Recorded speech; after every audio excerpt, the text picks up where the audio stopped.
She got me pulling down. That's the Yo, I'm still getting things situated. Give me a few more seconds. I'll be right with y'all. I just got in with the missus, with groceries and all that stuff. So give me a few more seconds and I'll be right back with you. We finna do a live chat, Q&A, ask me anything. We're gonna talk about anything. And you know the merch is popping. Let's go.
Yes, sir. Yes, sir. What's good, people? I want to check the lighting. I got new lighting behind the camera, so I won't be so dark when y'all be seeing me on the stream. I wanted to test that out to see how that is. I wanted to get, all this stuff situated. You know what I'm saying? You know what I'm saying? I had to put this blockade up because where I got the new stuff, my lady don't want to be on stream and on camera and all that stuff. So we definitely going. Let me fix this. Yeah, this shit tweaking. Okay, there we go. All right. So yo. I just wanted to pull up, man. You know what I'm saying? You feel me? I just wanted to pull up. That's tweaking a little bit. You know what I'm saying? I just wanted to pull up. We fit a chat, have a conversation. You feel me? We fit a, politic, talk about what's going on in gaming. Anything else y'all want to talk about? E3 just got canceled. You know what I'm saying? We got some updated information regarding the Activision Blizzard merger. You know what I'm saying? The Gaming Federation over there liking the remedies that Microsoft has, gave to the EU. They do want the EU to dig in further on some things. So we'll talk about that. And then whatever questions y'all may have, I'm going to shout y'all out in the chat and we're going to get it popping, man. I do want to start going live more frequent, to politic with y'all, and not just on Saturdays, but throughout the week. I just feel as though it's a disconnect for y'all to have to see us every Saturday when so much stuff goes on throughout the week. So we gonna get it popping, all right. So my son is running around like a chicken with his head cut off. Let me see here. Give me just a second. Let me take a look at the chat. You feel me? Y'all know that merch popping. Y'all look, let me tell y'all something. Just look, you know, support the movement. You feel me? Support the movement. You feel me? State of gaming. We got the merch. Now we is for to get the embroidered. We're gonna get this where the logo is a little bit bigger, and then we're gonna get it embroidered. We're gonna get it embroidered, and then I got some I want to work with Mello on some other designs and stuff, some other ideas that I got. But you know, I was out at Costco's with the missus. You know what I'm saying? We was, picking up a few cleanliness products. You get that stuff in bulk there to get the house cleaned up. Kevin, I'm live. You making a lot of noise right now, player. Okay, yeah, you're doing too much right now. Okay, go ahead, player. Yeah, but people, they was looking at the merch. They was looking at the merch. What, dude? Like that's you right there. I'm like, what? That's your, state of gaming, and we off the bam. I was like, yeah, you feel me? So it felt good that people was embracing the design and looking at the logo and stuff like that, and liking what we presented. I do got some other ideas and stuff that I'm working with Mello on, and we're going to continue to improve stuff and get y'all some flashes. So let me see who's in the chat. Let me see who's checking in real quick, and then we're going to get it popping, man. Chio Walker was good. Yeah, that Mighty Doom is fire. That Mighty Doom is fire.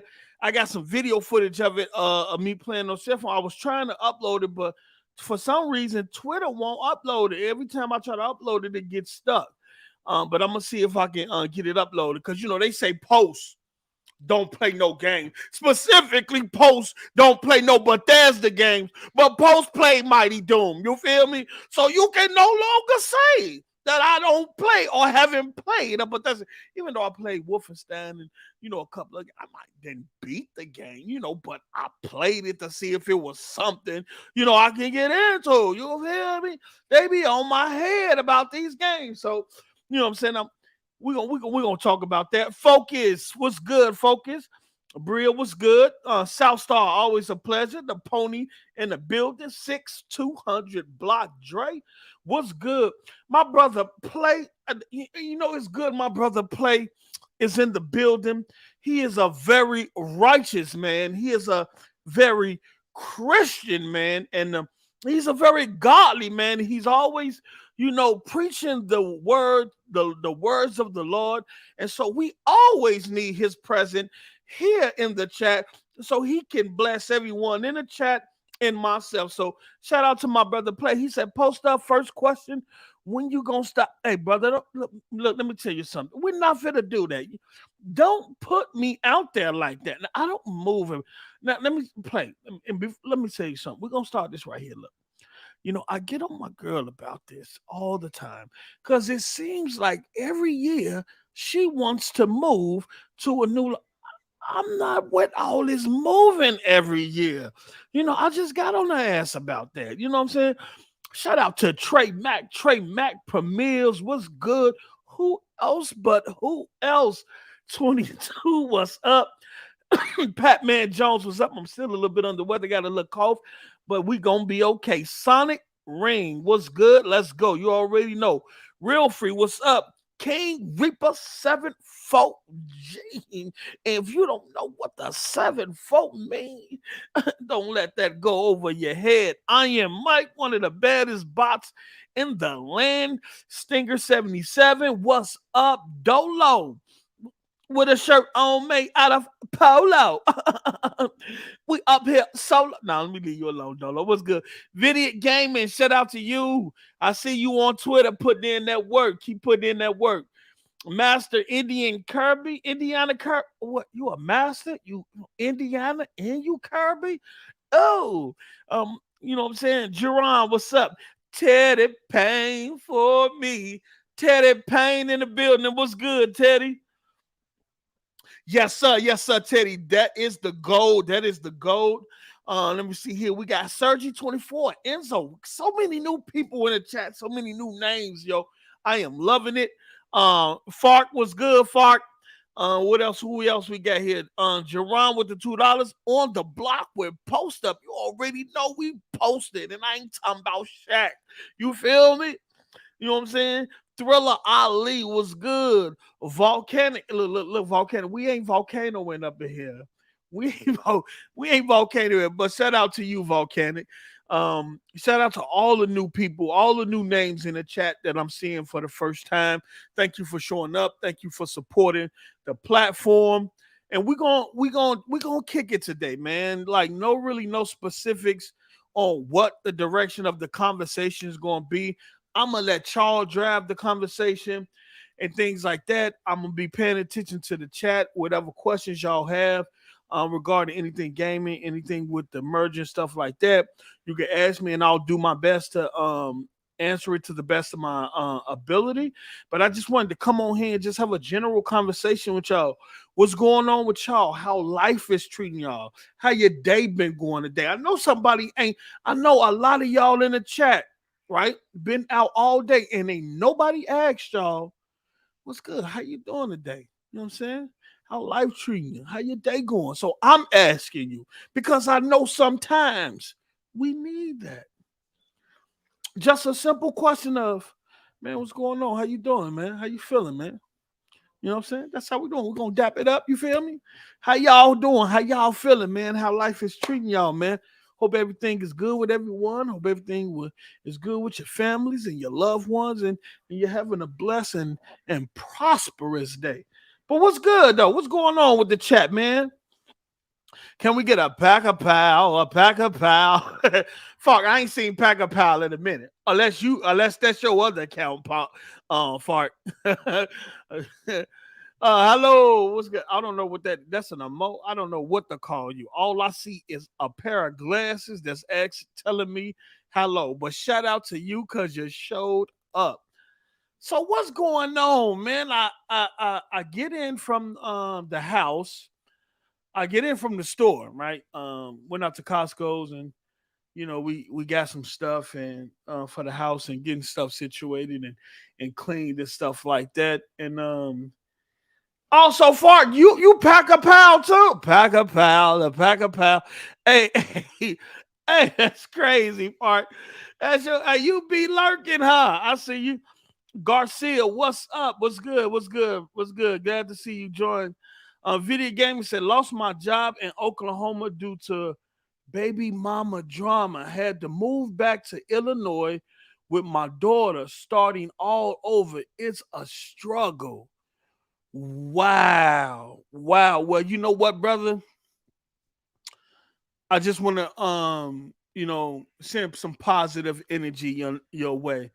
Look, I have 5 children. I have a baby mother too. So I understand the issues and things that can come with that, brother. I'm sorry to hear that you lost your job.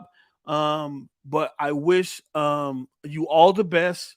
And I'm sending love and positive energy your way that you get back on your feet ASAP, not only for yourself, but more importantly for your daughter, your queen. You know what I'm saying? You know, you know, I was downtown. You know, my brother, one of my guys worked for Amtrak in Chicago, right? So what happened was somebody put on Facebook that Amtrak was hiring, was doing a hiring event, and they was hiring people on the spot, right? And so I was downtown with my bro, and it was about 1,500 or 2,000 people down there, right? Right. Only to find out that it pretty much was a scam. Well, the hiring event wasn't a scam. They was only hiring people that was referred from someone that works internally with the company. So if you was referred by someone that works there and you had your resume, then you was able to do an interview and woo up the bam. But on the flyer, it didn't say that. On the flyer, it just said Amtrak is hiring. Show up from at this place from 9 a.m.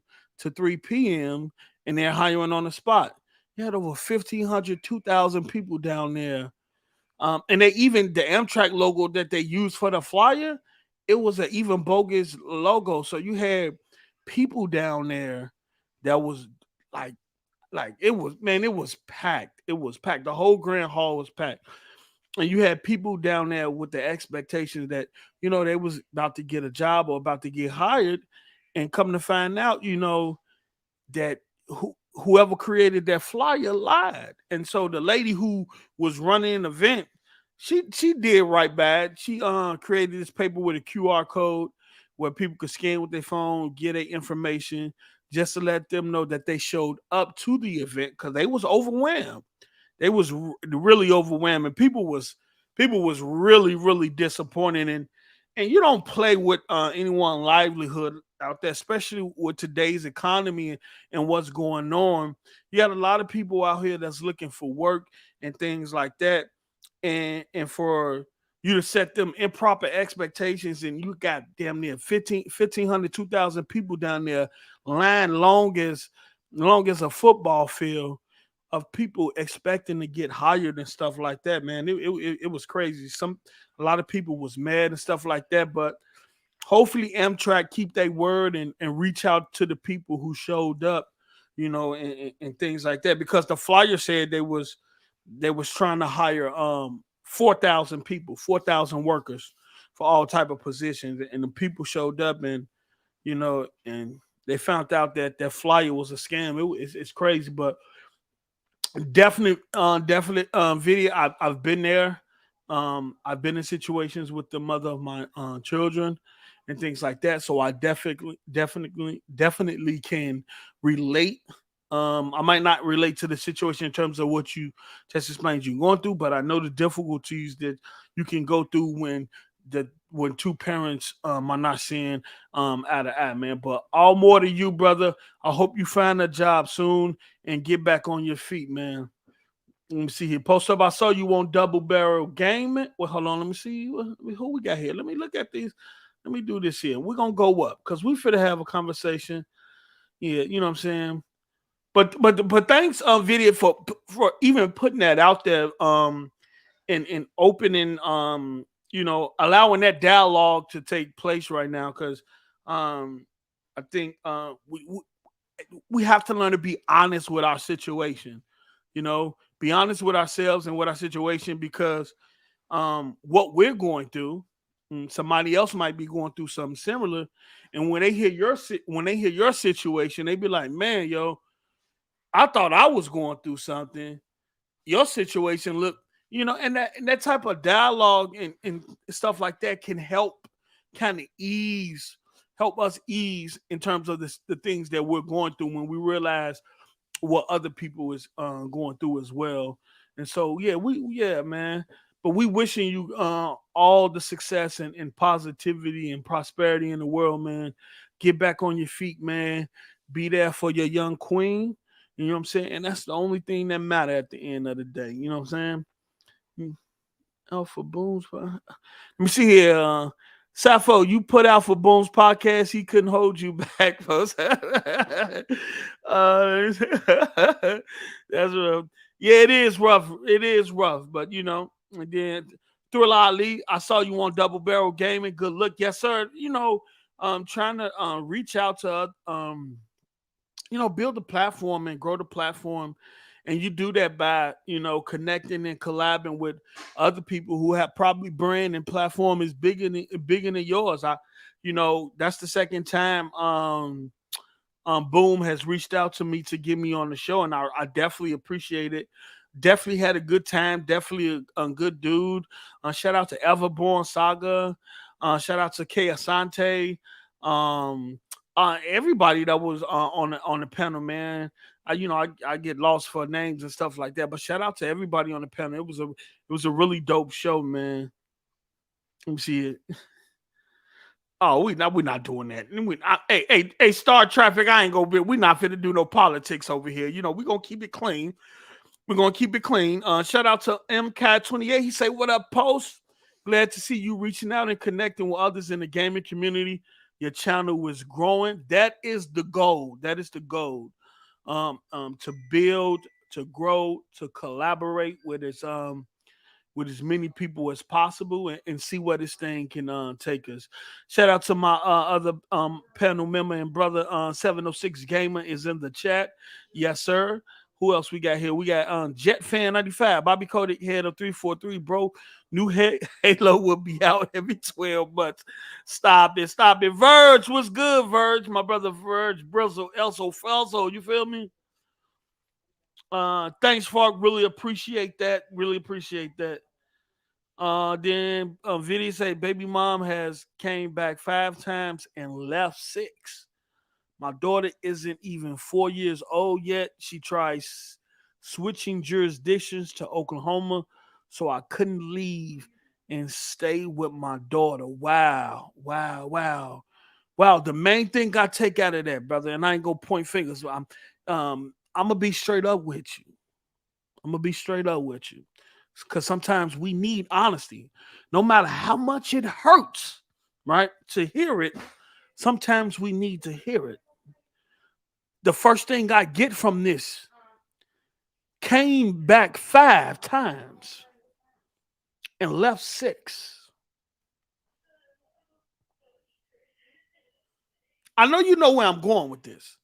And I want to know for sure when you say it came back 5 times, are you saying came back 5 times in terms of trying to build something or continue what y'all had in terms of the relationship and the parenthood? Is that what you're talking about? Or give me some context on that before I really dive into that. But yeah. Give me some context on that.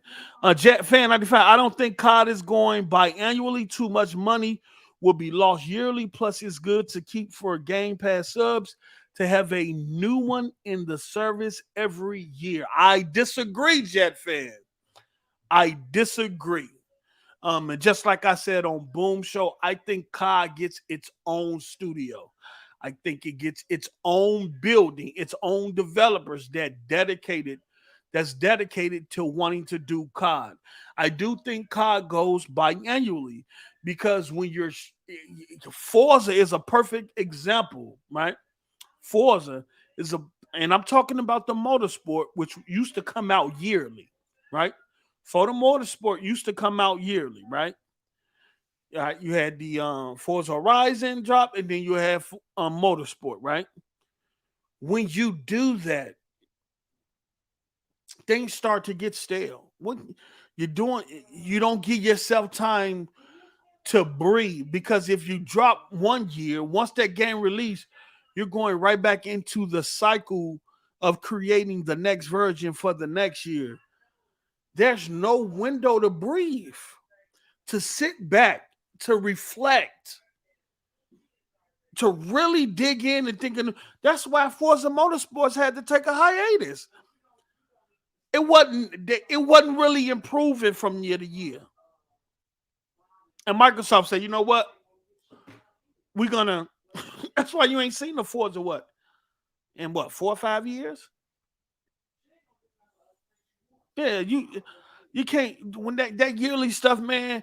At when you first do it, it's all good, but sometimes you need let's take a breather. You know what I'm saying? Even to the point where you drop that game, wait 2 years, and within that 2 years, work on something, help some other studios with something that may kind of refresh the process, give you some new ideas, some new design, and then you come back at it again. But yeah, Microsoft did that with Forza Motorsport and burnt themselves out. It wasn't really Forza Motorsport wasn't really improving from the year to year. You know what I'm saying? And that's the same thing that's happened with COD. And that's why people is frustrated with Call of Duty. You know what I'm saying? Right now. With Warzone 2, they're frustrated. You know, Fifi.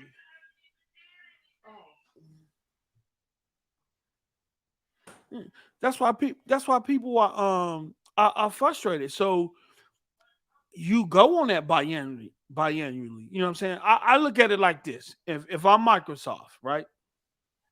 If I'm Microsoft, what I'll do is I will I will get card developers, right? The developers that want to stick with their IP, that want to continue to make it. Just like when Bungie left, they allow employees from Bungie to trickle over to 343 because they wanted to continue working on Halo. Okay. Halo 343 got its own studio, right?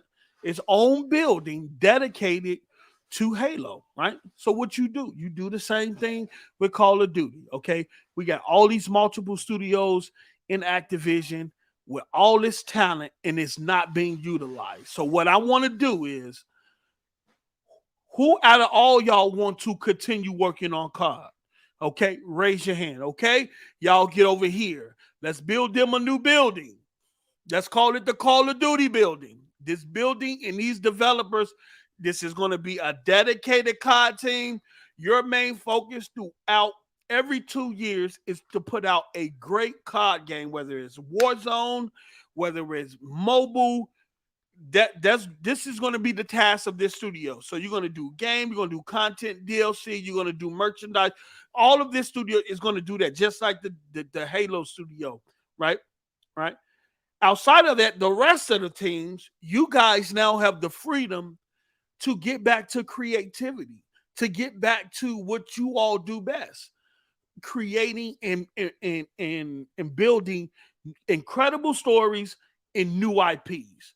But first, we need to separate, right? We need to separate the COD team over here. Okay, you guys know the deal. You know what the expectations that we have for you, and you know what to do. You know what you're going to be doing for the rest of the years that you work here. You know it's going to be nothing but Call of Duty. So you allow the developers to make that choice of where they want to be. Do you want to continue working on the COD IP and helping building future COD IPs? Come over here to this team. All right. All other developers that we got under Activision, it's time for you all to let COD go and get back to what made you all great. And that's building great, incredible worlds, incredible stories, and new IP, right?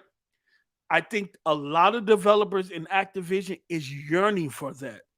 Yearning for that. Even some of the people that's on the COD team, but you know, COD is the breadwinner. COD is the breadwinner. That's what I see. And I hope that that's what happened when it comes to how Microsoft treat Activision. You know what I'm saying? Now, the only thing I want to know is like who's going to run Activision? Is it going to be Phil Spencer? Is it going to be Sarah Bond? Right? Giving the harassment, the sexual harassment issues that's been going on with that studio in terms of the women, do you re-empower that studio and change the image by putting a woman at the helm? Is that why Sarah Bond is with Phil all the time? Or is Phil prepping her to take his position when he's ready to retire? We're gonna see though. We're gonna see how all this play out. Yo, Select Start Gaming, apply at Comcast. A lot of them hiring. Yes. Yes. Also, excuse me, I told him. Also, and depending on your situation, Comcast got work from home positions, right? Comcast got work from home positions, right? So depending on what you want to do, if you want to do customer service where you're on the phone and stuff like that, maybe you want to get in there and get out in the field and go to people's houses and set up their internet and cable and stuff like that. However you want. Comcast is a company that's always hiring, and they pay well too. And also you get a discount on the internet and the cable. You feel me? You get a discount on the internet and the cable. You know what I'm saying? I was thinking about going to Comcast or working at Comcast a while ago for that specific reason. Again, what? Cable, internet, you feel me? The highest package, and I gotta pay what? Because I'm in the IT industry. I've been in the IT industry for years. For years. So when when people come over and they ask me who I work for, and I let them know who I work for, the first thing okay, how is it? How you get that job? How do you get that position? Who up the pen? Who the pen? What did you know what I'm saying? And so we get to talking like network language and A+ certification language and building and all that stuff, you know, and and I get to get a peek into the window of, how is it at Comcast, and a lot of the dudes, even though dudes that come over and set your stuff up, they say it's cool, but sometimes certain places that they go to or certain customers they deal with, you know, and then the weather and you might in certain buildings you go to that they have stuff and well, you got climb ladders and get on top of buildings and stuff like. But other than that, they say it's cool. Select Start Gaming, 40K a year. That's dope. That's dope. That's dope. That's dope. That's fire. That's fire. If you get in and do what you got to do, you can flip that 40K into something. I work for one of the biggest technological companies in the world, right? And when I got hired, I was promoted in the first 9 months of my position. So I don't play. I hit the ground running. You know what I'm saying? I was promoted in the first 9 months of my job. I, I hit the ground running. So shout out to Select Start Gaming. Thank you, brother, for putting that information in the chat, not only for video gamers, but for other people that might be looking for some work and stuff like that. And whether you want to work in the field or work from home, Comcast can provide it. And let me tell you once again, the internet and the cable, them cable bills from Comcast, But when you work for them, though, you ain't got to worry about nothing. All right. And then shout out to Video Games. I already got me a job starting next week. I appreciate you though. Yes, sir. Salute, man. Y'all throw some prayers and some salutes in the chat for our brother Video Gamer, man. You know what I'm saying? Always reciprocate. Always turn the negatives into a positive, man. You know what I'm saying? That's positivity in any situation, because any situation, whether negative or it's a learning experience. And there's nothing wrong with learning. You know what I'm saying? Sometimes learning can come from the most difficult matters and the most difficult situations. But once you get out of them situations and you realize what you took from that situation, you tend, well, in my case, to learn to appreciate the things you have gained from that situation more than the negativity you had to deal with in that situation. Let me talk to y'all today. We're gonna talk gaming in life today, man. Hit the like button. If you haven't subscribed to the channel, please subscribe. Let's get them likes up. It helps with the algorithm. And it helps to get the platform out to many more people. Buck, what's good? I see you. Let me see here. Who we got here? We got Andrew Wilkins. What's up with Xbox fans? Lying and saying 29 million people hit Hall of Fame status in Forza Horizon 5. That's essentially lying and saying over 90 million people played the game, according to Hall of Fame achievement percentage. Look. Let me tell you something, Andrew. Let me tell you something. I don't know about none of that. And look, you shouldn't even say an Xbox fan, because I'm an Xbox fan. I ain't said nothing. I don't even know what you're talking about, man. So when you say that, please be specific, you know what I'm saying, and where you got it from. Just say a few Xbox fans or this certain Xbox fan. I don't even know what you're talking about, player. I don't care. Look, I don't get into all those percentages and all of that stuff, man. Look, man, play the game. Whoever beat it, beat it. Whoever don't. Whatever you get from it, you get from it. Whatever you don't take from it, you don't take it. You feel me, player? I don't know about no Xbox fans lie, man. I don't know no about no Xbox fan lie. We don't, you PlayStation fans lie more than well, but we ain't finna get in. I ain't finna open up a can of worms. I ain't even for the console war right now today. We on the good side today. Let me see here. Nate Dogg. Hold up. You feel me? Shout out to Nate Dogg. Rest in peace to Nate Dogg, one of the GOATs. You think the deal could get finalized this month? No. No. I do not think the deal will be finalized this month. I think the CMA decision will come in April, and I think it might come before the April 26th deadline. It might. I might, but I think it still might stretch to the April 26th their deadline when they give their final thoughts on the deal. And I think today we got news that let me see here. Let me pull this up. Let me pull this up to give y'all some perspective. All right, let's do this here. All right, and let's put this on screen. Let me make sure I ain't got no screen because I'll be having the habit of putting my chat and all that stuff on screen. I'm like, man, what are you doing, player? You can't let them know who you're talking to. Okay, so yeah, we good right there. We good right there. Okay, so we got a small update from MLEX. Shout out to IDOS. MLEX is I think it's a like a newsletter or something like that for lawyers. They've been in the game for over 20 some years.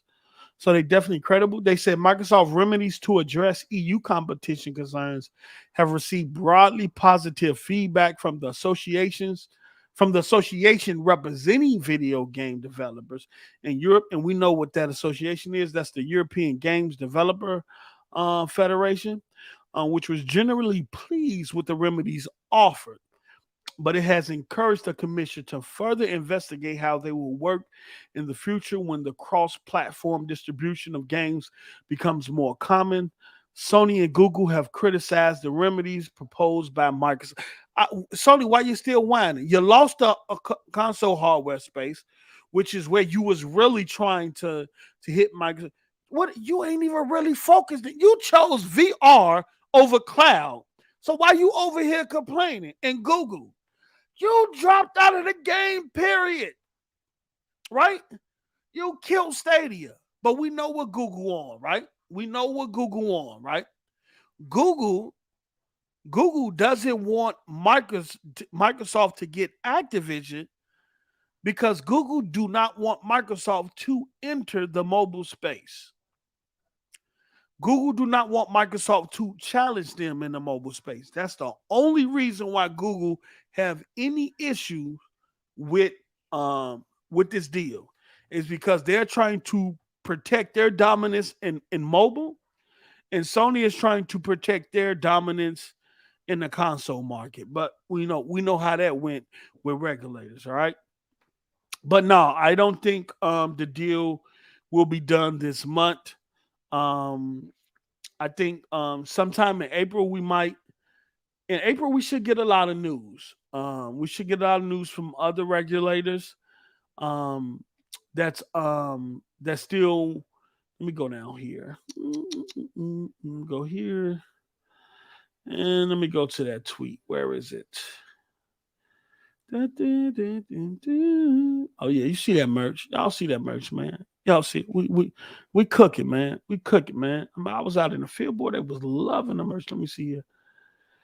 So between April and May, we should get a lot of new updates on other regulatory bodies and their final decisions on if they're gonna approve the deal without any concessions or with concessions. A lot of the other regulatory bodies are depending on the decisions from the European Commission and CMA before they make their final decision. That's why New Zealand, who pushed their decisions back 5 or 6 times, that's why they kept pushing their decision back because they're waiting on the larger regulatory bodies to make a decision. Because some of these other regulatory bodies, they don't have the same resources, right, and the manpower as the big players do, like the United States with the FTC, Europe with the European Commission, UK with the CMA, China with SAMR, SAMR, State Administration. So a lot of them don't have the manpower and the resources. So a lot of them work with the big regulatory bodies, and they change and exchange information. They're on the phone and things like that, getting updates about this. And so their decision to come when the European Commission and the CMA make their decision. You're going to start to see a lot of things fall, unless you're Japan and the United States is putting pressure on you and things like that, and you just go ahead and and just let it go through within 18 days. you know, which is so right here, Nate Dog. This is why I say April and May is going to be an incredible month. South Korea was notified April 14th of 2022. It's already in phase two. They have around 120 days to provide an answer. Um, and then so expect something within March or April. So we're towards the end of March. We might hear something from South Korea in April. South Africa, they're in phase three. We're still waiting for the competition tribunal. I've been to their website. I haven't seen nothing on the competition tribunal website that even talks about Microsoft for the Activision deal. But I think they're waiting on the other major regulatory bodies, like I said, the FTC, the CMA, in the EU. Like I said, a lot of these other regulatory bodies are not as big as the main ones. And so they kind of lean on them for the resources and the information and stuff that they get to kind of take that along with some of the information that they get and try to come to a conclusion. Then you have Turkey. It was notified on June 6th of last year. It's already in phase two, and this can take as much as 12 months. And that's another thing. A lot of these regulatory bodies have different timelines in terms of how they handle these cases. And so they said phase two in Turkey, and then it could take as much as 12 months. So expect something in March and April, okay? And then New Zealand, we know New Zealand, it was notified on June 15th, 2022, already in phase two. See, a lot of these regulatory bodies are already in phase two. They have around 130 working days to say something. A decision is due by April 28th, and they've delayed. New Zealand has delayed their decisions 5 times. Like I said, 5 times, and they pushed their decision back to April 28th because you know why? The CMA make their decision, have their final take on this on April 26th. Excuse me. So I guess they're waiting on to see what the CMA outcome is going to be in terms of the overall view of the situation. Okay, we've been through phase one, we've been through phase two, we've been through provisional findings. We had people respond to the provisional findings. We're no longer concerned about the console market. Microsoft, you don't have to have any concessions there. We're no longer concerned about the foreclosure of Sony or even partial foreclosure of Sony, meaning that now if Microsoft want to have exclusive content to Call of Duty, they can, because the CMA or the European Commission is no longer concerned about that. So they're not concerned about the foreclosure, Call of Duty, Microsoft being able to foreclose Sony, which was stupid in the first place. But they're not concerned with partial foreclosure, meaning that now once this deal go through, Microsoft has the freedom to do what they want. If they want exclusive DLC, exclusive maps, exclusive perks, and stuff like that, they could do what they want in the console space now. You know what I'm saying? So I think New Zealand is definitely waiting on the UK decision and see how everything wound out before they make their own decision. And I think, and now I don't only think, but I'm sure a lot of these regulatory bodies are sharing information. are sharing information because, like I said a little while ago, some of these regulatory bodies don't have the same resources, so they have to share information with other regulatory process because it eased the burden. It eased the burden, right? All right, and so then we also got Australia. Australia was notified on June 16th, 2022, already in phase two. The process has been suspended since September 8th of last year. We got an update on February 2nd of 2023, which was this year, saying that the ACCC is engaging with overseas regulators, but that the timeline remains suspended. So Australia is another one that's more than likely waiting on how all of this is going to play out with the FTC, with the CMA in the EU. But I do believe once either the European Commission or the CMA, whichever one is going to fall first, right? Because it seems like they're trying to beat each other to the punch, right?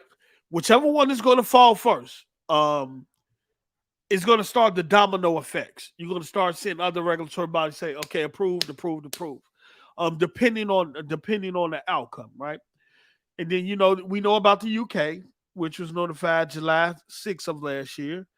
We know the final decision from them comes April 26th, which is we're in the month of April pretty much, man. Tomorrow is March 31st. This thing is here. So we're coming to a head, man. We're coming to a head. I know a lot of people say they've been tired by this whole ordeal. I think it's been fascinating because it allowed us to learn a sector of a sector of the market that we never. Who would have thought the gaming community will be learning about mergers and acquisitions and reporting on that and reading um, regulatory body summaries and responses? Who would have thought that? But learning is good to me. I don't care if it's learning something. If it's something that you didn't know about, and it's something that you're able to take something from it and learn about it. I think it's cool. Um, and then we got Europe. They pushed their final decision back to May 22nd, but I think their decision might come before then. I really do. Excuse me. I think their decision might come before then. And then we have China. China, it looks like it was notified December 1st of last year. The review process has three stages. Phase one, 30 calendar days. Phase two, if deemed necessary, 90 extra calendar days. And phase three is 60 extra calendar days under certain circumstances. So a decision could be expected by April or May. So all of this is lined up, right? If you look at all of those markets, right, all of their decisions is pretty much in line with the CMA in the EU in terms of when they make their final decision, April and May. All of it is lined up. You know what I'm saying? We just got the news about the NetEase situation with Activision, about how Bobby felt he was being threatened by NetEase, and then NetEase say, "Look, we know you're trying to push that acquisition through with Microsoft, and we have the ability to sway the regulatory body whatever direction we need them. So play fair, you know." And so that's another thing with that, which is crazy, right? Which is crazy. And so we do know that China is in phase three, right? We do know that China is in phase three. So we have 60 extra days. I just think all of this stuff is going to start getting approved around the same time. Soon, like I said, whenever the European Commission or the CMA, whichever one goes first, right? If the CMA go, you're going to start seeing dominoes fall. If they kind of go within the same week or a couple of days apart, everybody else is just going to fall in line. You know what I'm saying? Canada is pretty much like the United States, right? Meaning that United States don't have the ability to approve deals. And shout out to Hogue Law for this. The United States don't have the ability to approve deals, and I think that applies to Canada as well. It's either that once you state your intentions to acquire a company, um, if the time period for the acquisition goes through and the FTC doesn't say nothing, hey, you can go and close that deal. They ain't gonna mess with you. But once you show your intentions to acquire a company and FTC say, hey, hold up, you know what I'm saying? We see some issues here, then you'll have to fight that case with FTC. And I think from my understanding, Canada is the same way. So from what I'm told is if we haven't heard anything from Canada up and we're up to this point, no news is good news, pretty much. Meaning that if Canada hasn't said anything about blocking the deal or stopping or showing any signs or concerns about the deal, then they're not going to do anything. That means it's pretty much approved, from my understanding. I could be wrong, but that's how it was told to me that in terms of Canada, Canada is similar to the United States. And in that case, no news is good news. So if Canada hasn't said anything or anything like that, another thing with Canada is that they don't share any info about their process, right? They don't share any info. We know the EU shares info, a little bit of info. We know the CMA is really open. We know Brazil, their whole process is public, right? But Canada, they don't share any info. But since we haven't heard anything from them or any pushback from them, in this case, no news is good news on the Canada front. Okay, but yeah, that's where we're at, Nate Dog. I don't think it's going to get finalized um, this month. Now, because you still got, even if you get the CMA in April in their final decision, you still got EU in May. Even though I think because there were some instances with the EU, even though they had set a final date, like say like in this case the EU date is May 22nd. I have seen in some cases, and IDOS even pointed this out, that their decision didn't get to May 22nd. They had to prove way before that final date. And so that's what I believe. I think even though they set a deadline for May 22nd, I don't think we get to that deadline because I think it gets approved before. And I could be wrong. I could be wrong. But I do think it gets approved before May 22nd. And even with the CMA, even though that deadline is April 26th, there is a possibility that we hear something before the 26th. But knowing how thorough the CMA has been this whole time, we might have to wait till the 26th, but we might be surprised this month. So let's keep it going. Let's keep it going. Shout out. Thanks for the question, Nate Dog. Thanks for the question. What we got here? I'm a little behind, so just bear with me, y'all. I'm a little behind, so just bear with me. Let me do this here. Let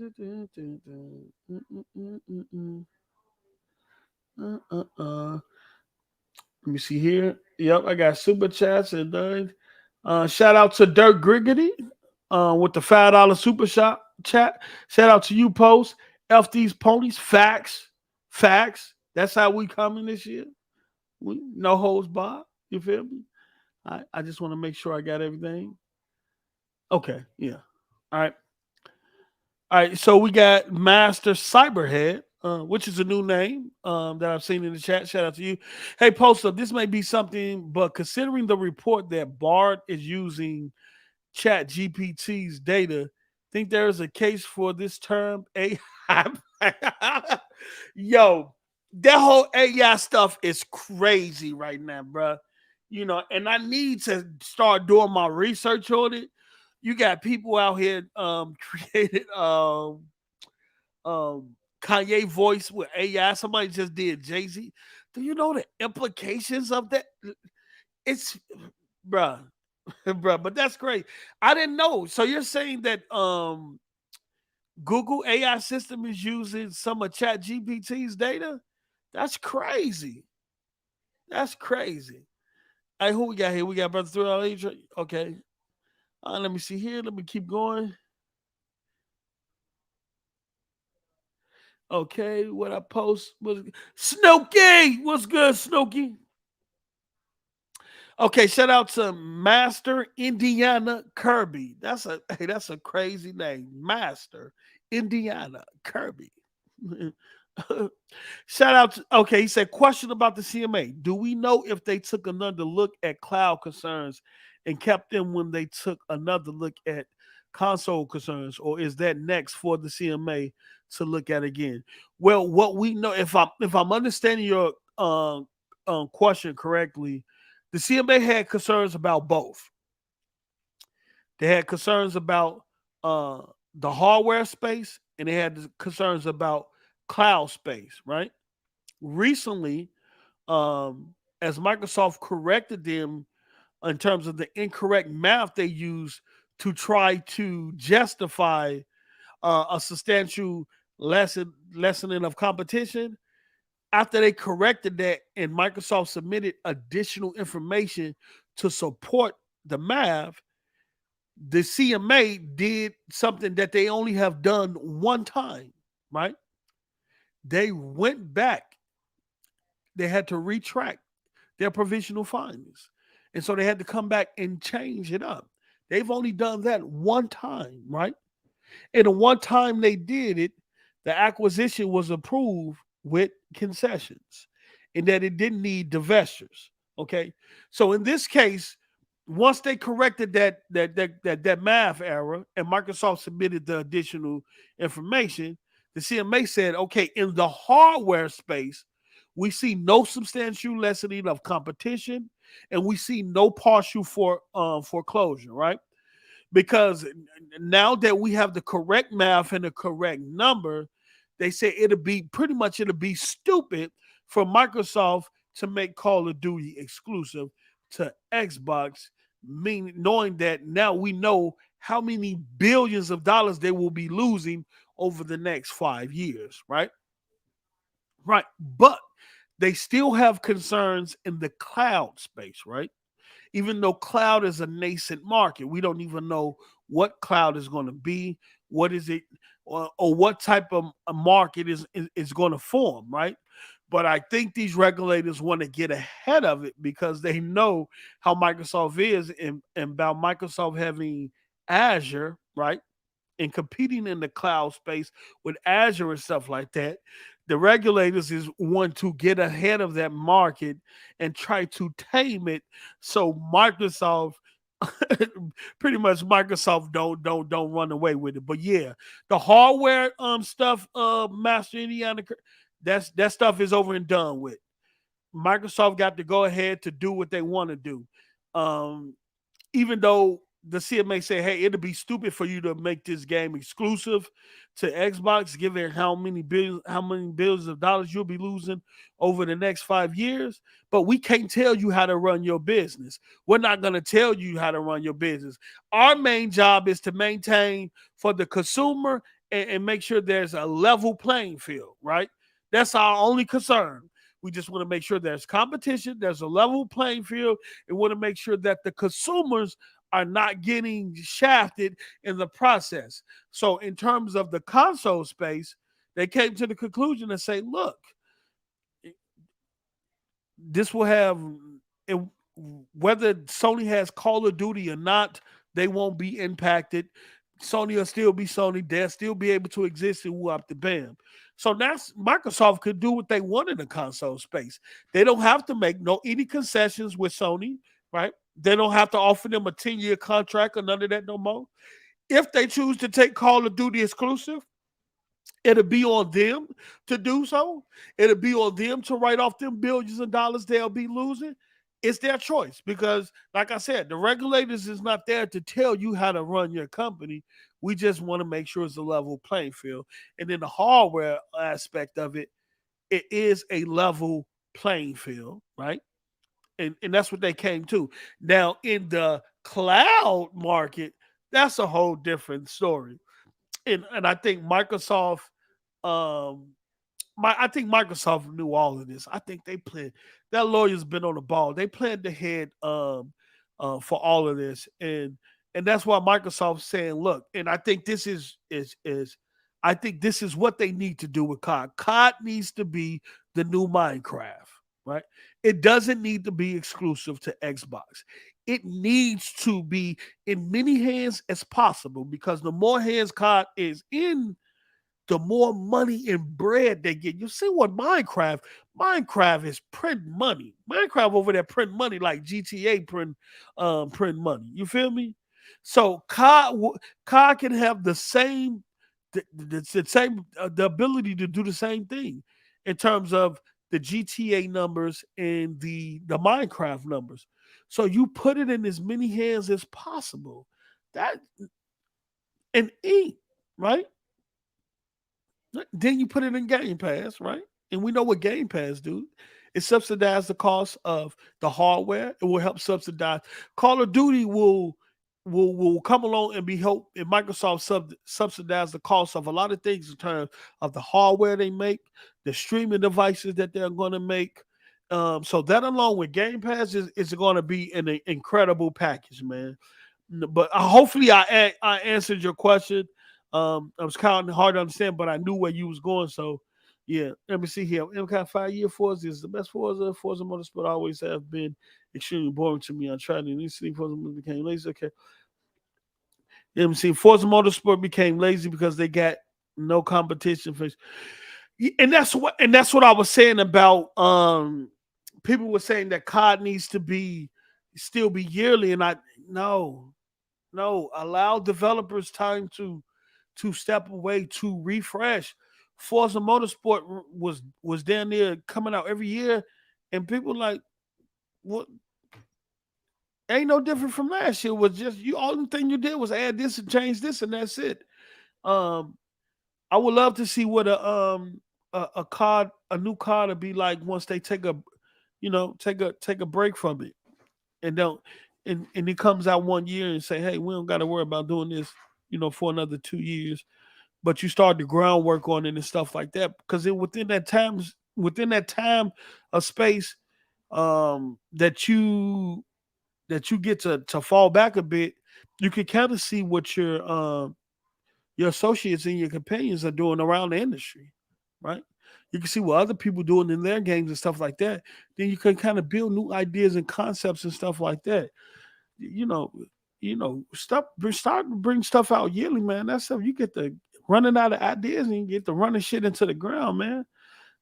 And that's why people you see people now. Some of the top streamers with Call of Duty saying they don't want to play Warzone 2. They're gonna fall back from Warzone 2 because they're not happy with it. Give me just a second. Let me blow my nose.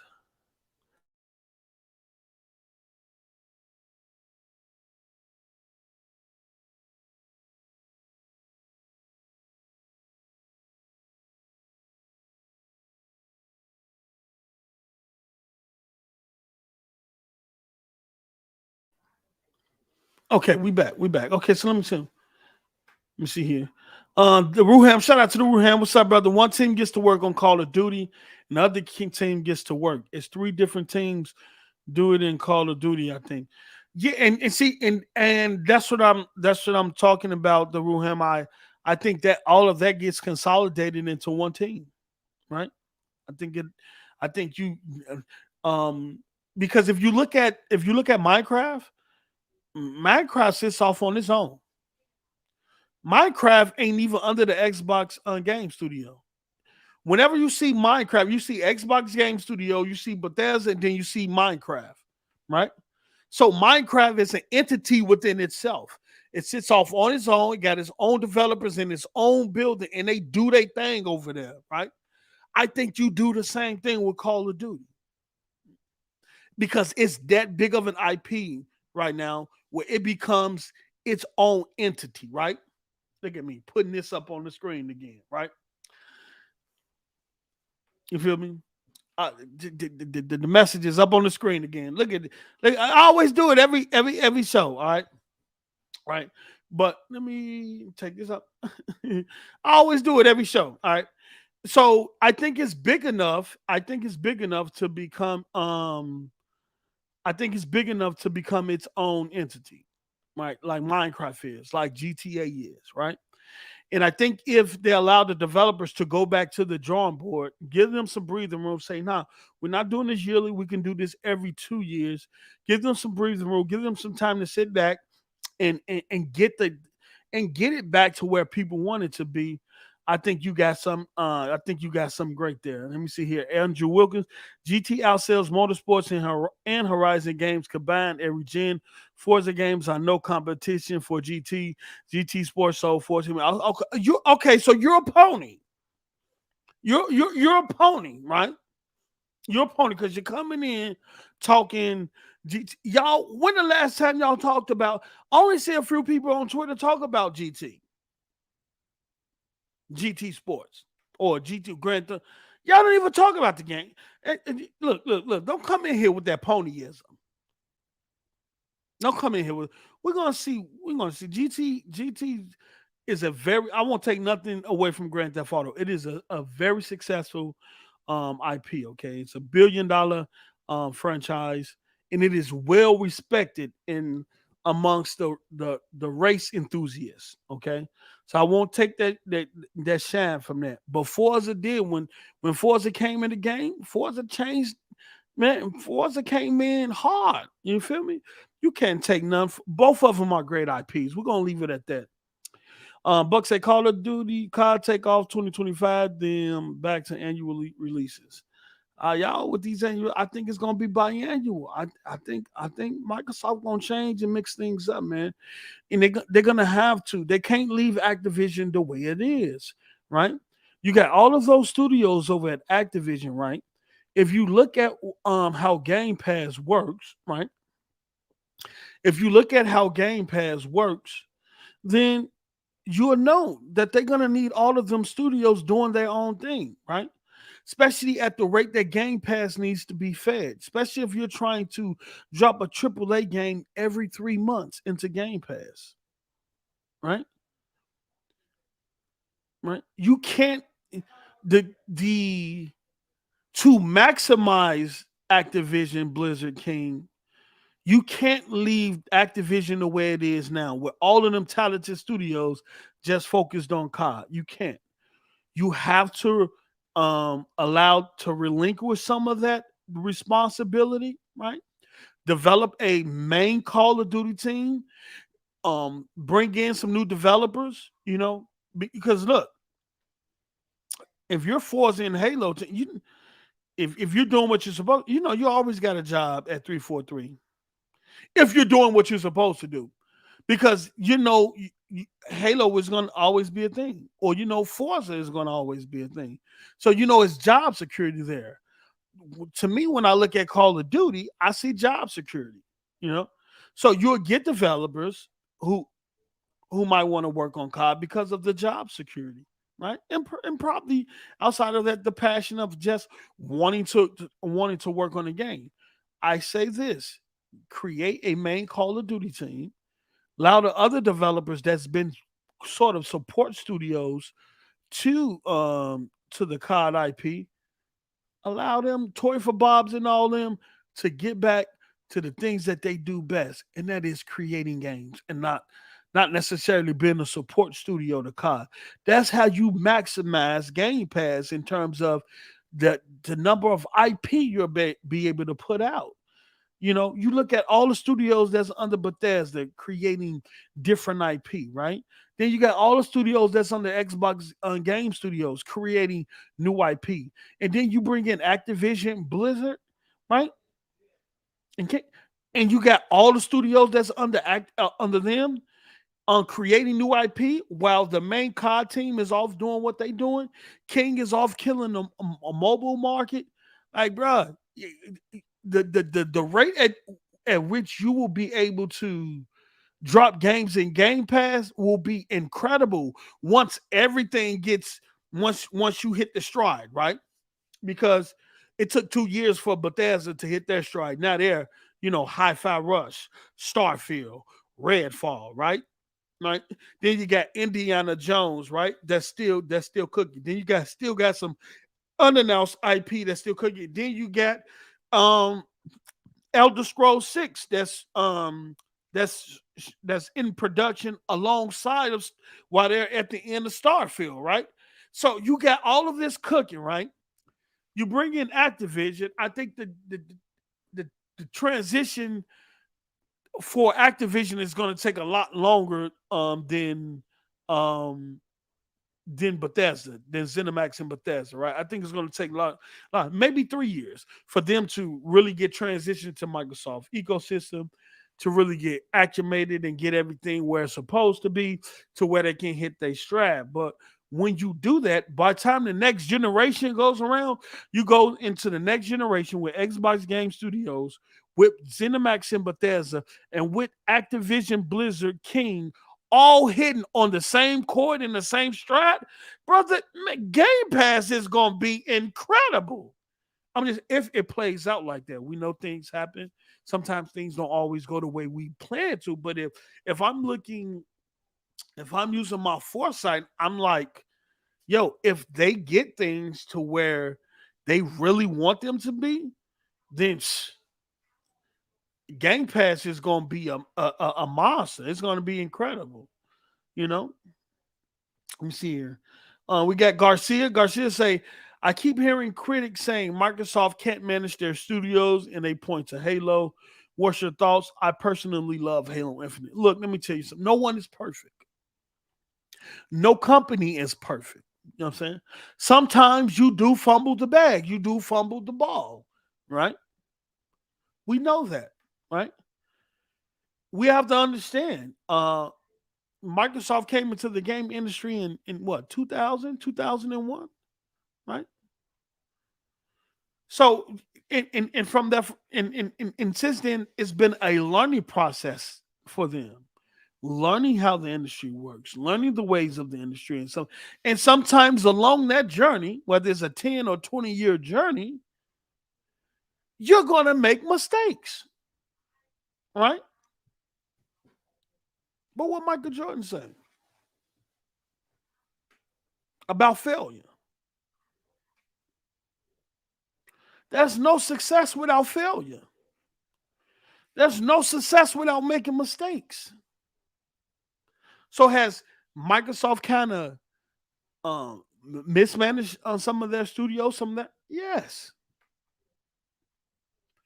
The real question is, what do you do to come back from that, right?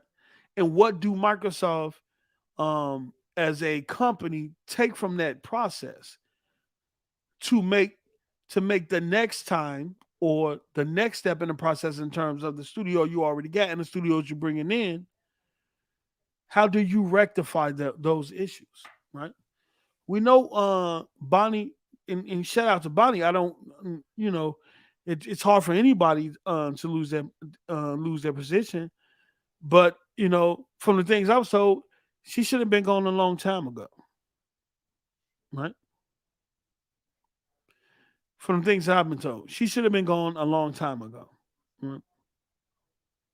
So, but that's Microsoft, and that's something Phil.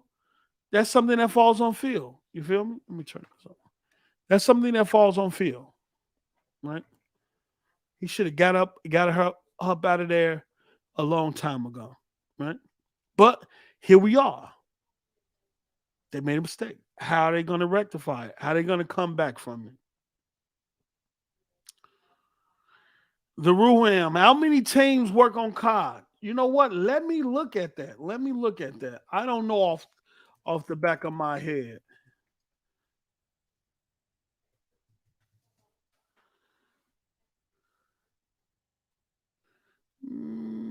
Let's see how many. Let me do how many developers. Mm, mm.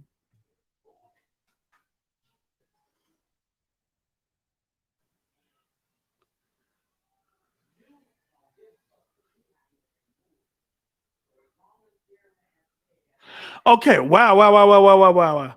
And I don't know. Let me see when this interview was at. This interview was. This was in Now this was in 2011. That's That's way in 20. That's in 2011. But let me see if I can get. No. So okay, so the Ruham, check this out. In 2011, right? An interview with VentureBeat, one of the head honchos in charge of developer operations at Activision Blizzard, David Stoll, commented on just how many developers are being employed to work on Call of Duty, and the number is bizarrely staggering, clocking in at over 500. That was in 2011, right? That was in 2011. I go to Kotaku, um, and this article was from May 5th, 2022, and it says, let me share this on screen so you guys can see it with me, right? Activision has the population of a small town working on Call of Duty games. 30% of all publishers' employees are currently working on something Call of Duty related, right?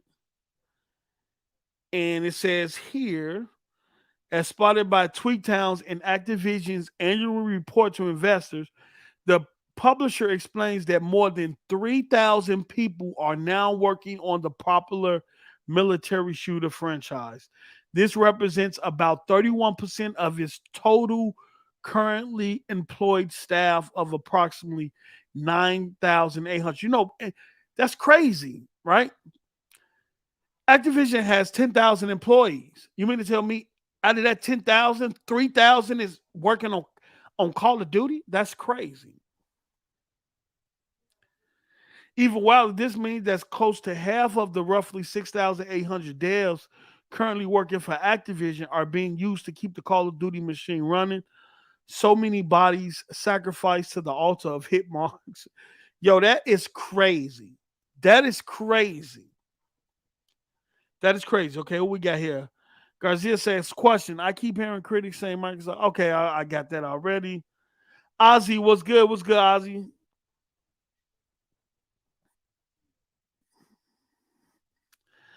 Don't Naughty Dog doesn't seem to be good enough managing their stuff. The multiplayer part of Last of Us 2 is not out yet, and look at the PC ports of Last. Dolo, I respect you keeping the same energy. Hold them to the same energy, right? Because definitely, if that was a Microsoft, y'all already know. If that was Xbox, oh, bruh, the media, man. Thank you, Dolo, for keeping that same energy. Accountability right there. That's accountable because that's definitely what they would have said. That's definitely what they would have said.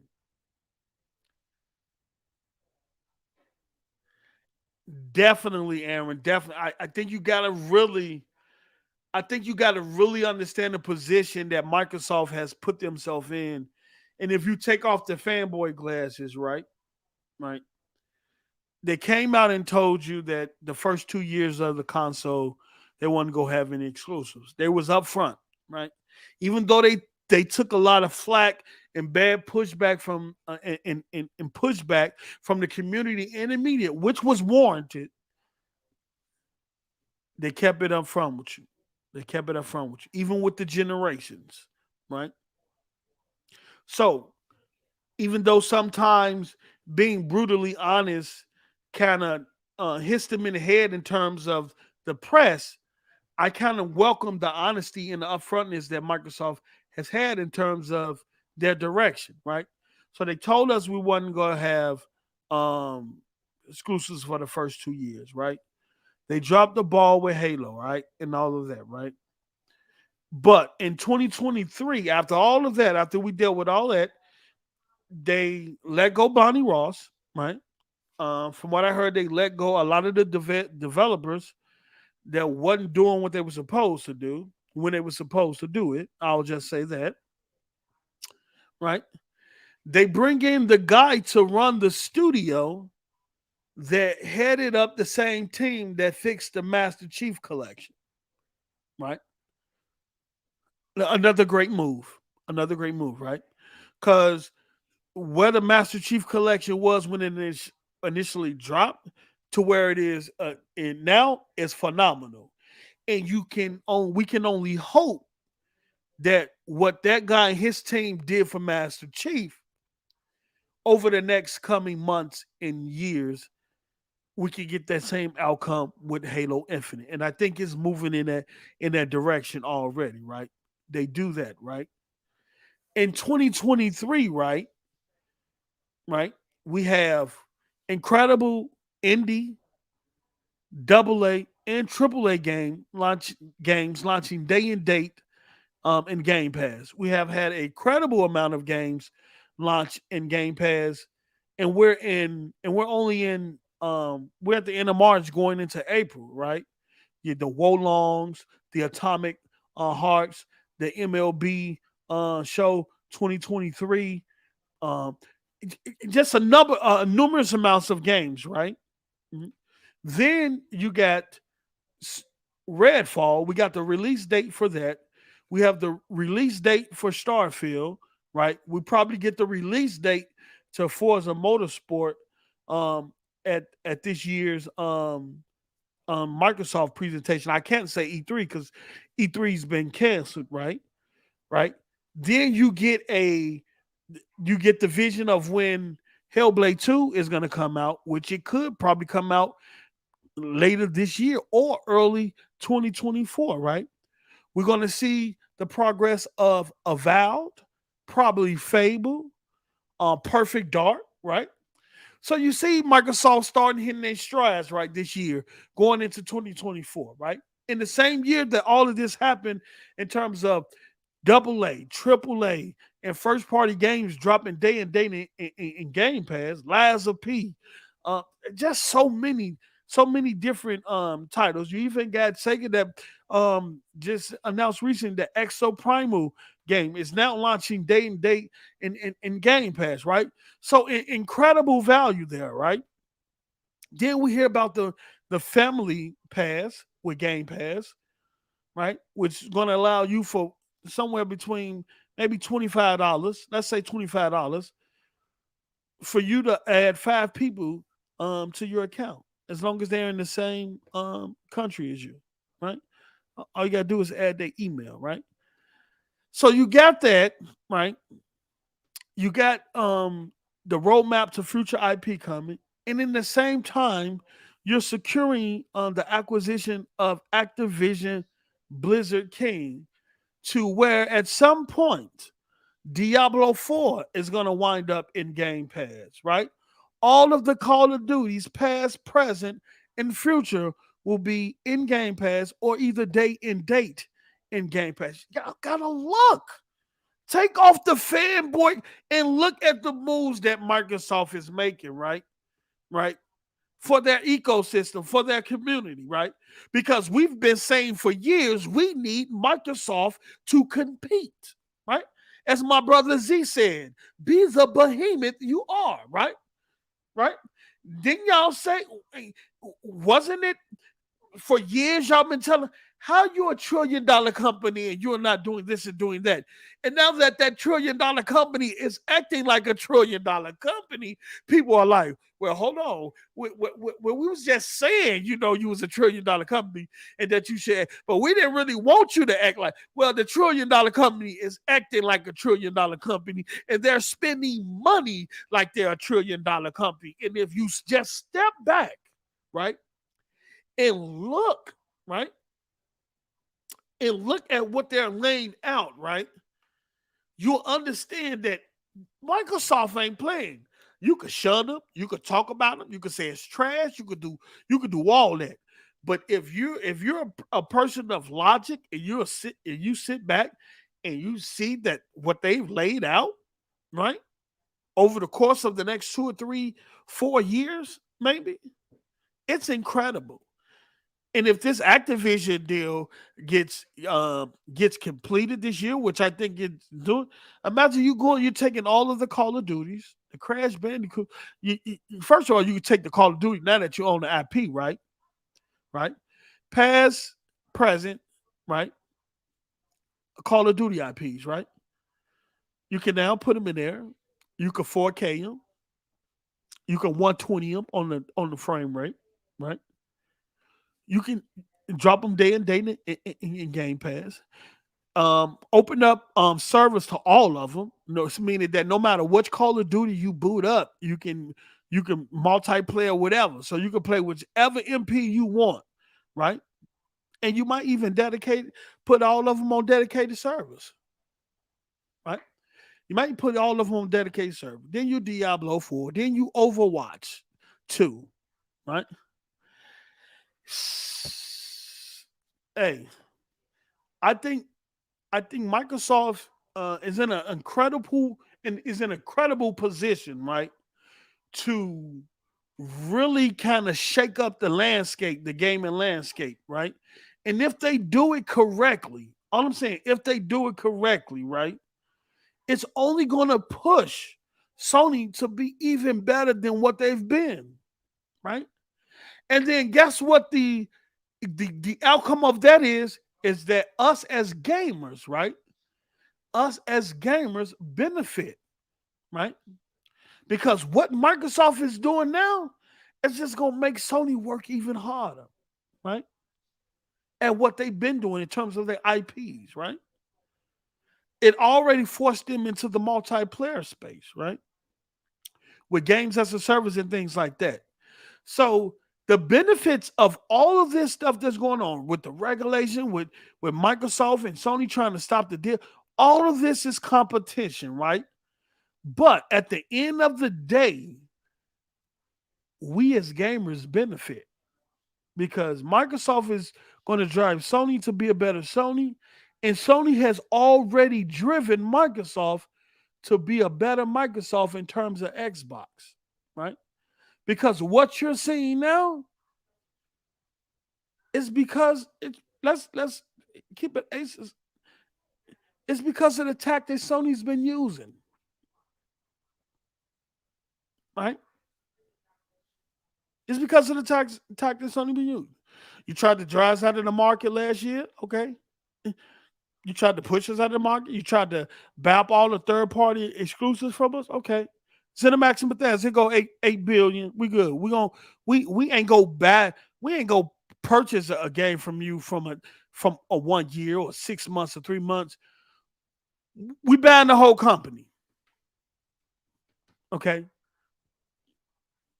You want to see what real money? We're going to buy the whole company, right? So what we do that? So now we own pretty much majority of the Western RPGs, right? Because we got you, we got Obsidian, we got what's the other company? I can't think of it. I can't think of, but it's another company. It's another RPG company in there that they got. You know what I'm saying? So you pretty much tackle the Western RPG market, right?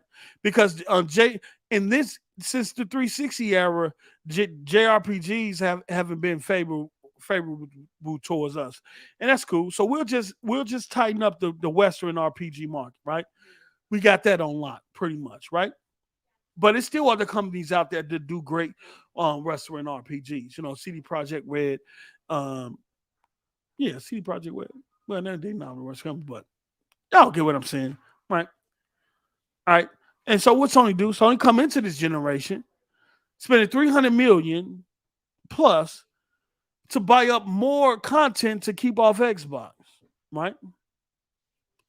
That's what you do. And not only you do that, you go out there and you purchase support studios that we were using. Right?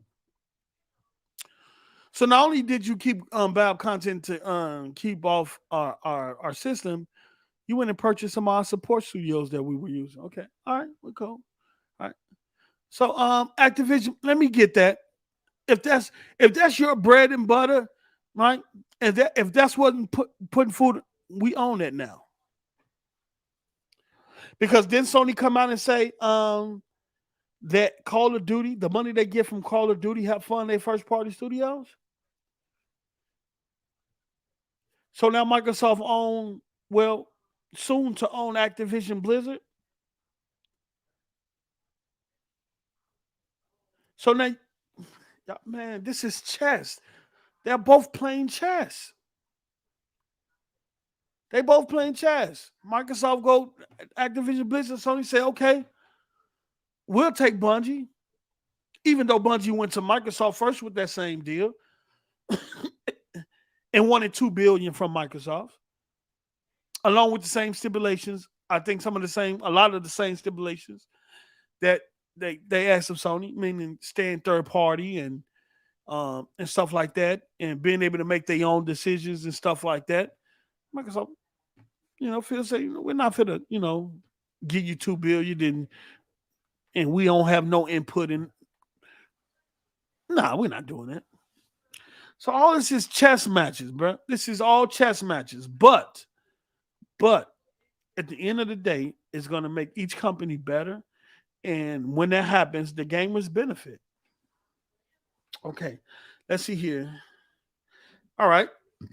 Yes, it is. Okay, so let's do it here. Shout out to Surgy24. 9 studios work on COD, Infinity Ward, Treyarch, Raven Software, Sledgehammer Games, B-Nox, High Moon Studios, Toys for Bob, Activision Shanghai, Demonware. Thank you, Sergi, for that. Thank you, Sergi. So the Ruham, there you go. That's the list right there. 9 studios. 9 studios. What happens when all these studios are able to be freed up to work on what they want to do? It's gonna be incredible, man. I just take the fanboy goggles off and just think that Microsoft, if Microsoft don't fumble the ball or fumble the bag, they in a great position. They're in a great position to really shake up the gaming landscape. Okay, let me see. Here we go. Who we got here? Christopher Hart, post up. Can you explain to me why you blame Naughty Dog? I thought all you guys had RTX 4090s. I don't care if your PC is not powerful. Well, let me tell you something, brother. Look, I'm not an expert in game development, but if logic would tell you that it's not the hardware, it's not the PC, that it's the developer. Whoever developed the PC port for The Last of Us 1 remake. Whoever developed that fumbled the bag, right? And now Naughty Dog has to step in and fix it. Or was it Naughty Dog working on it? Some people say Iron Galaxy. I don't know. But we know it's not the hardware, right? Number one. That answered that. You said, I don't have no RTX 4090.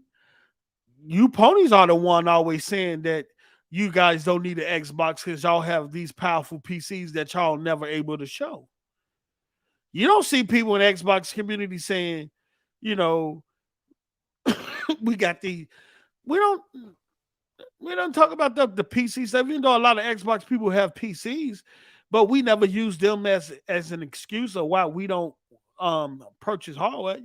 You guys say, ever since that Play Anywhere initiative Phil spoke about years ago, I said, oh, now I don't need an Xbox. I can play all Xbox games on my PC. And then y'all never show these PCs. Excuse me. Like I said, I'm still under the weather. But we're not gonna keep it moving. We're gonna keep it moving though. Let me see here. Post up. We got Sergi. At post up, what do you think of Greg Miller's take on The Last of Us PC port? Man, that guy's yeah, man. It really doesn't make any sense to me because you're blaming the PC instead of blaming the developers for poor port. It's not that people 4090s and PCs can't handle The Last of Us 1, right?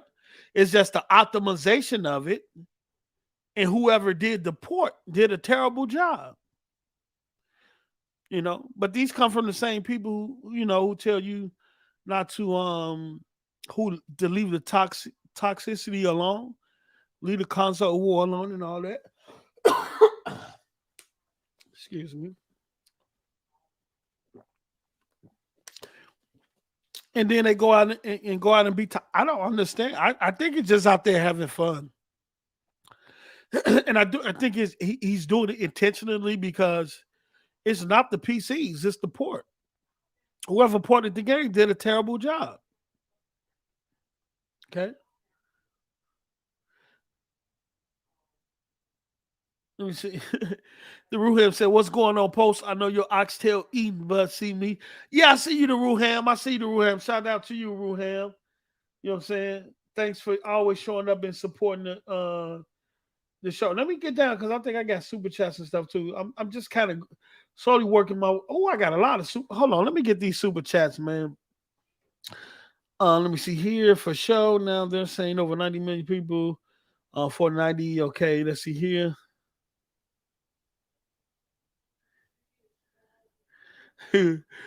Garcia said, "Post as a fellow truck driver, I'm able to keep my wife at home with the kids. Truck driving is an excellent career as well." Yeah, I've been thinking about getting my CDLs, bro. I've been thinking about getting my CDLs. I got a couple. Actually, I know a couple of people that then started their own trucking company.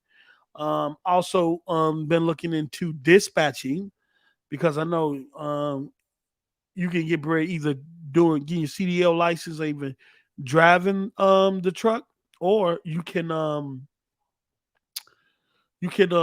me get this off screen. You can make money driving a truck or from dispatching. You know what I'm saying? And I mean thousands and thousands of dollars off dispatching. So yeah, shout out to you, Garcia. I've definitely been looking at stuff like that. It's ownership over money over here. But Butch Luffington, man, I haven't been able to get past the first interview. Somewhere. What interview? Which interview you talking about, Butchie? David, what's good? David VGS, yo, Post. Yes, sir. Yes, sir. Always showing up. The Ruhan, my bad. I haven't got to the super chats yet. I'm so behind. I'm just not looking at YouTube and seeing all the super chats. So let me get down and get to them. Let me see. Let me get down to these super chats, man. Cause I think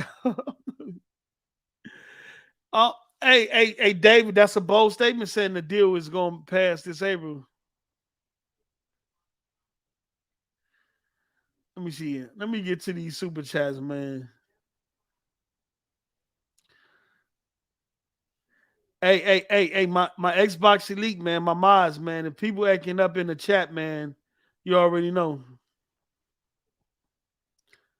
Let me get to these super chats. Okay, that's Dirk Gurgity. Let me get down. Yeah, I'm way behind. My bad.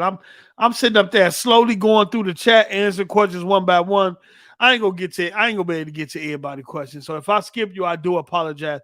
Snilky! Shout out to Snilky with the $2. Got your back, my brother. Post up, sniper in the building. We have the sniper. Sniper is on location. He is in position. Snooky, what's good? Do your job, Snooky. All right. We got game down sites. Why did I put a ing on your name? On the it ain't like ing there. Game down sites with the $2. Keep up the great work, brother. Thank you. Thank you for supporting the platform and showing up. My brother, let me tell you something here.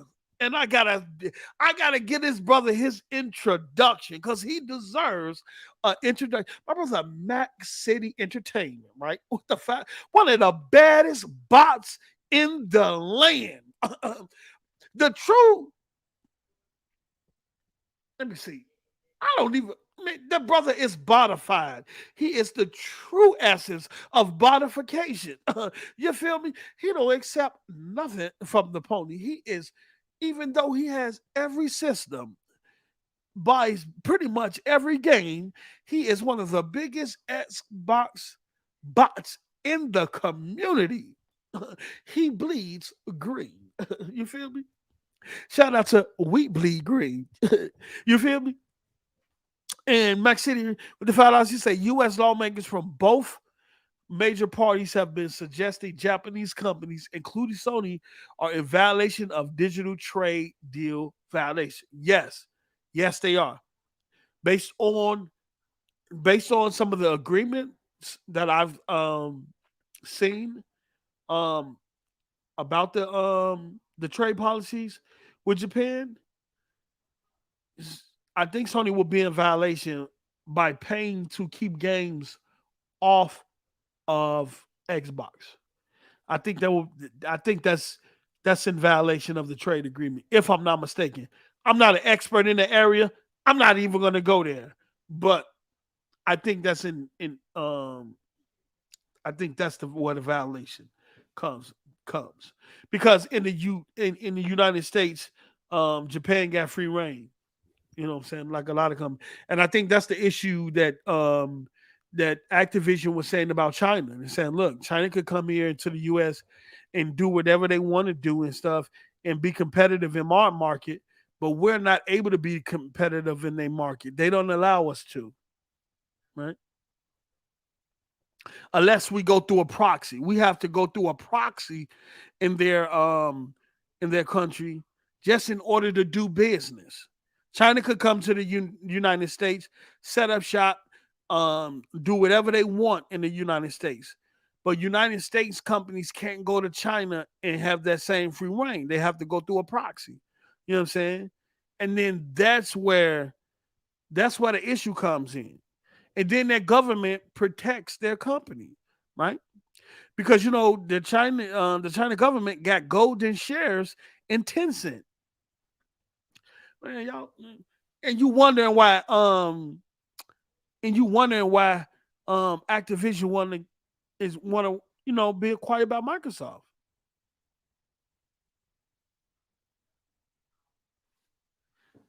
You wonder why? It's bigger than just Call of Duty, you know what I'm saying, and mobile, all of that stuff. How's Activision gonna compete with Tencent in their own country, in their own backyard? When they had to do a deal with NetEase had to become the proxy in order for Activision even to do business in China. But yet Tencent got free reign to come in the United States, buy up shares in companies and all types of, huh? The playing field is not level. It's a cheat code.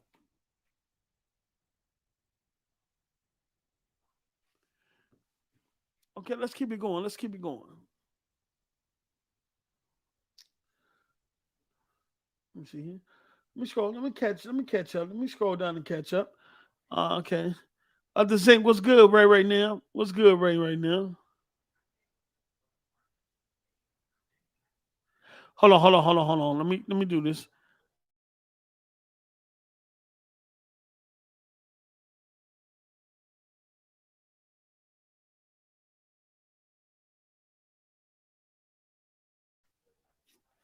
I don't be want to blow my nose in y'all face, in y'all ears and stuff like that.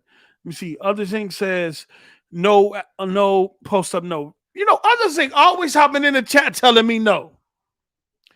You always come in and be like, okay, I made it. Then no post up, no post up. That is your man. Other Zinc, if you don't sit your ass down somewhere, no, the Activision transition has already begun. People are in place. I know the transition. I know the transition has already begun. Bobby stated that in the email, like 2 emails ago, that we're gonna, even through as we go through this regulatory process, we're gonna begin the transition over. You know what I'm saying? But it's the other thing. The transition don't work that quick, brother. It don't work that quick, brother. I don't. Let me see. Hold on. Let me look. I'm gonna put Freddie Wayne up on this, but Freddie Wayne is a flip flopper. Shout out to my brother Teddy. Teddy opened with his flip flop. Teddy go wherever the wind may blow. You feel me? You know what I'm saying? One day he Xbox, one day he PlayStation. But he real about his flip flop. Freddie Wayne will be behind the scenes saying Xbox this and Xbox that. And then we'll get on the live show and be like, yeah, J-Dub, you right. PlayStation is what? What?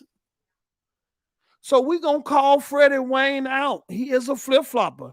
He's not a consistent bot. So his bot card is being suspended until he comes to his senses. But shout out to Freddie Wayne. Starfield, Forza Motorsport, Redfall, Hellblade 2, Everwild, Avowed, Fable, Indiana Jones, Contraband, Perfect Dark, State of Decay 3, Gear 6, The Elder Scrolls 6, The Outer Worlds 2, and you still got titles there that's unannounced. You still got a lot of titles there that is unannounced. But shout out to that flip flopper for putting all them games in there. But you still a flip flopper. You still a flip flopper. So let me get down here and get this and get this and get this super chat. I think it's MCAT if I'm not mistaken. Let me see here. There we go. MCAT with the $5. Facts post. Sony was doing third-party exclusive deals for years. Microsoft does it better by owning the studios. Now, ponies are crying about organic. Look, Microsoft learned a long time ago, right? They learned a long time ago that they had became too reliant on third-party deals, right? Too reliant on third-party deals. I think you go in there with BioWare, with the Mass Effect. You missed the deal. You missed the deal on purchasing them. You allow EA to come get them, right? You're relying on third-party IP that you don't own, right?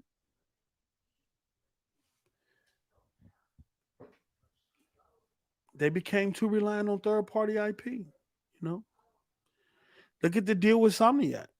That deal with Somniac came along with because Somniac wanted to maintain ownership of their IP, in which Microsoft allowed them to. In the past, Microsoft came too reliant on third-party IP that they did not own, right? And you're spending all this money on this title to be exclusive for 6 months or 1 year, right? You even might invest and help the develop, even create the title, only for after that time period is over, that IP is now on your competitor console.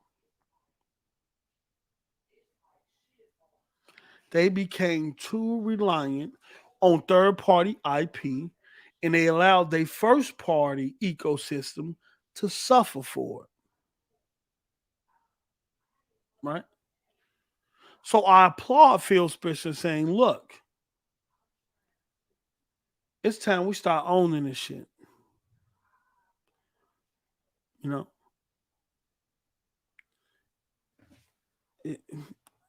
What's the point of spending money on a 1 year exclusive when we can just batter shit? Right? And have it exclusive permanently and own it. And own it. And I think they realized that. Ruham said, thanks for the COD info. I asked the question because if it's that many studios, they can make it COD a year. Yeah. But Phil already stated that they're going to go to a biannual, that they're going to move to every 2 years. And that he also wanted to free up some of the studios to start working on their own IP. You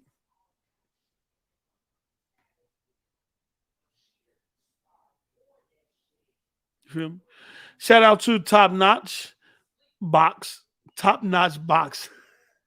You know what? I ain't gonna do. I'm gonna leave that alone because I don't know what you. Well, I'm gonna leave that alone. Top post up introduction. I'm a WBG foot soldier on the rise to be a sniper for these ponies. Yes, sir. Yes, sir. Top Notch. Let me see here. Where you at, Top Notch? Did I give you a wrench, Top Notch? Let me see here. Come on, Top Notch.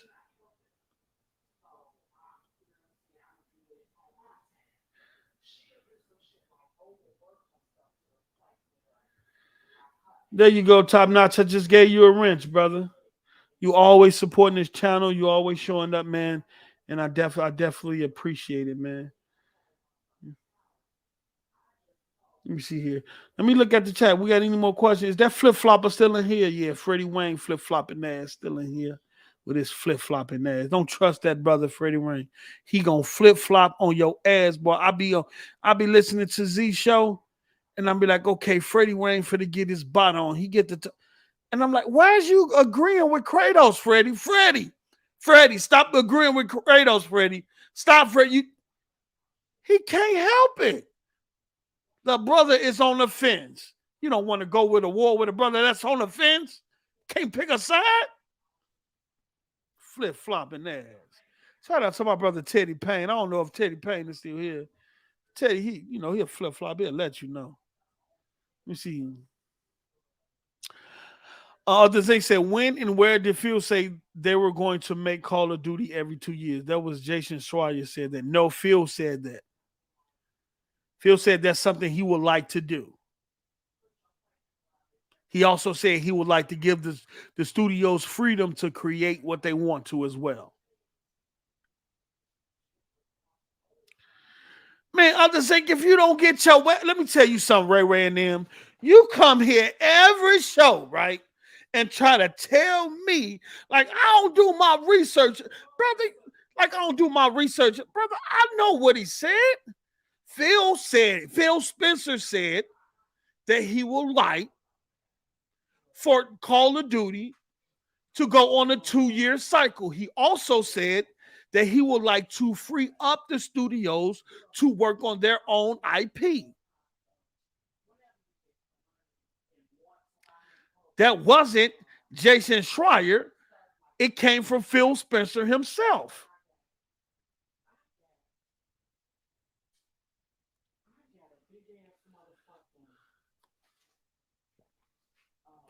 Shout out to Iron Mike with the 2 though. Deal is done and in the books. Anybody seen J-Dub?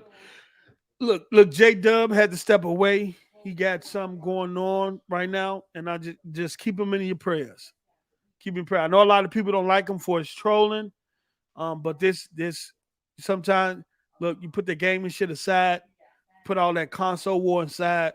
When motherfuckers dealing with real life issues, you show up, you support them, you send your love and your prayers and your blessings his way. You know what I'm saying? So that's why y'all haven't been seeing Kratos, is because he's dealing with a family issue right now. But send some love and prayers his way. You know what I'm saying? Mac City. Yes, he's misinformed. That's because he always with Ray right now.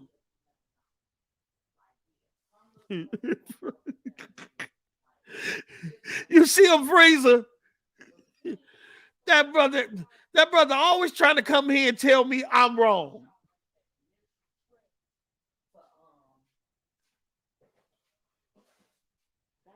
You see him, Mac? Probably gonna tell me, the Phil said this out of his own mouth. He said he would like to see COD go on a 2-year cycle. And he also said that he would like to free up the studios and give them the ability to create what they want to create. Others ain't gonna come here and tell. No, he do this every show. He do this every show. Hold on. This is my daughter. Hold on.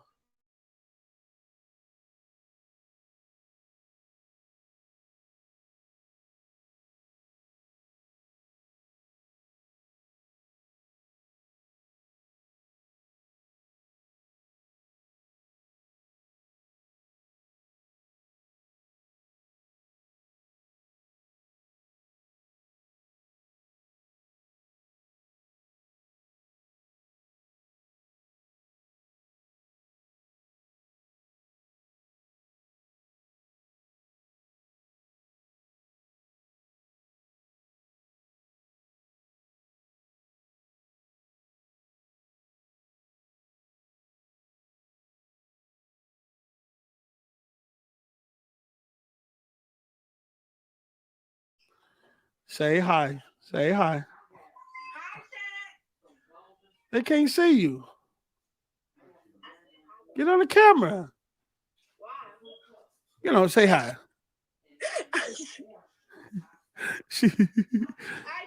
That's my daughter, y'all. That's my princess. That's one of my youngest. All right, but I love you. That's my youngest right there. That's one of my youngest. Kevin, go sit your little butt down. Yeah, Snooky, tell him. Pick a side.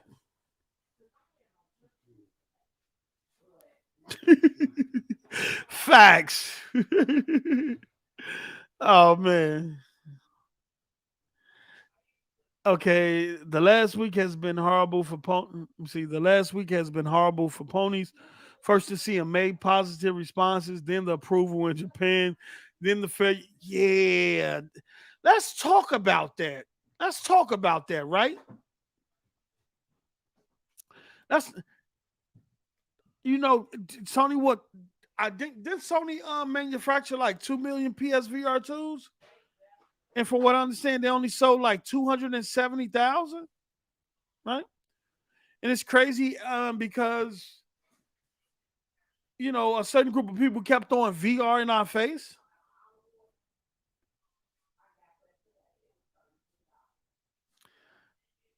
It's clear to me that Sony chose VR over cloud, right? Sony chose VR over cloud, right? It's clear that Microsoft came out and Phil Spencer said, "Look, the One X supports VR because the HDMI port and all that stuff that we set up, it supported VR, but I think Phil took a look at the market, took a look at the tech, and said, "Oh, nope, we're gonna retract. It's not ready. We're gonna focus on cloud until that market can kind of, you know, come into itself." I think Phil made the right choice. Hold on, let me put this down because I feel like I'm looking up. Yeah, right? I think Phil made the right choice. Right? Yeah, I don't think that the tech is there yet. Right? Phil said he wanted a wireless headset where you're not dealing with all the wires and stuff there. I think it's going to take time for that to come into fruition. Right? Right? Let me do this so it can refocus itself. All right. So he said he wanted a wireless headset. He said he don't want to deal with all them wires and stuff like that. And then he said he wanted to get to a point where VR games is like within the same realms as AAA games. I think Sony is doing a great job. I think Sony mistake with PSVR 2 is that they left the PC market out, right? And they pretty much force you to purchase a PlayStation 5 in order to use that peripheral. A $550 peripheral. You got to pay another $50 for the controller. Then you want me to go and pay a $550 PlayStation 5, and it's only $550 because you're forcing me to buy a bundle, right? So you want me to pay over $1,000 to use this headset? I think they should have allowed the PSVR 2 to support the PC. I think that would have been the best choice for them. See,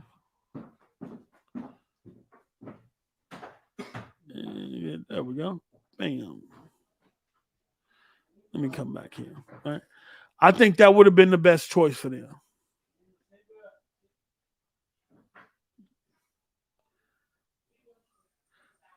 I'm for to upgrade my camera. I'm definitely for to upgrade my camera. Okay, so it looked like there you go. It looked like it rectified itself. So I was looking blurry for a minute. Okay, what we got here? Okay, let's see here. I'm still in the chat looking at questions. Let's see here. TMHW Gaming said I brought my PS5 for a PSVR 2, and when they announced the price for it, I got the Meta Quest 2, and my PlayStation has been on shelf. Hold on. Oh man.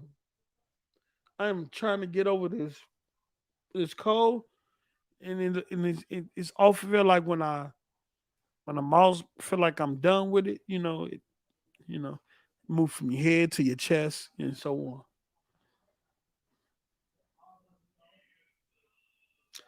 Okay, what else? Okay, here go to Ruham. Hey, Ruham, you finna put your pony side in there? Laugh out loud. Is one wire. All the VR PC headsets has a wire or a mobile chip. Cannot produce the graphics that a PC or a console can. Look. Let me tell you something. If Phil say he wanted wireless, he wanted wireless. We on some new shit. You feel me? I'm saying we just on some new shit. Yeah. We just want to do it different. All right. Any more questions? Any more questions? Alan, uh, what's up, Pastor? I'm about to take Pastor in the war room, man, and show him how to. Man, they be trying to do my brother Pastor dirty on Z Show. I gotta take Pastor in the war room and school him, man, on how things go, man, so he be better equipped to stump Kratos and Z out, man. They be over there doing you dirty, brother. Okay, so I will ask this: what do you all think about them canceling E3?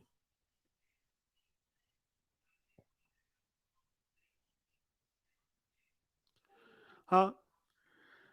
Does it matter? Does E3 even matter anymore? Are y'all concerned about it, or y'all don't care? I think we're in a new generation. Like, if you didn't grow up in that E3 generation, that 1995 to all the way up, I think you probably wouldn't really care about it.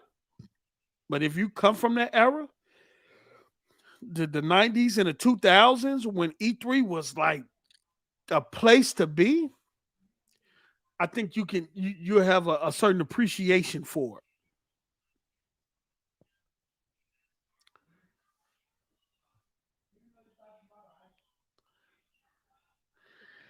You see, that's what I'm saying. Dark Kermit E3 is outdated. Yeah, sometimes you got to change with the times, man.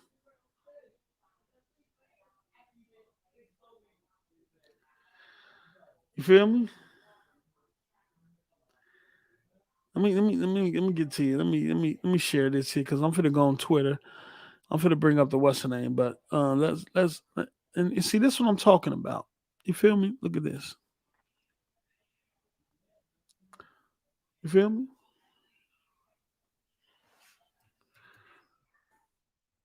Save the date, June 11th. We have a double feature playing with our Xbox Games Showcase and Starfield Direct. Excited to see the work our studios and partner teams are doing to bring this to life. Look at that. Cooking. They cooking. Pastors say, no, it does not matter at this point. Once the big three not there, it's over. Yeah. I think, do y'all think it's done for good? I think, they try to revival. I think this was like the second or third time they really try to revitalize it. I think it's a done deal. I think it's a done deal.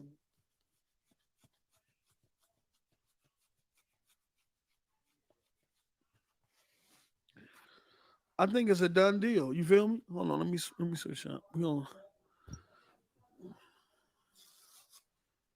feel me?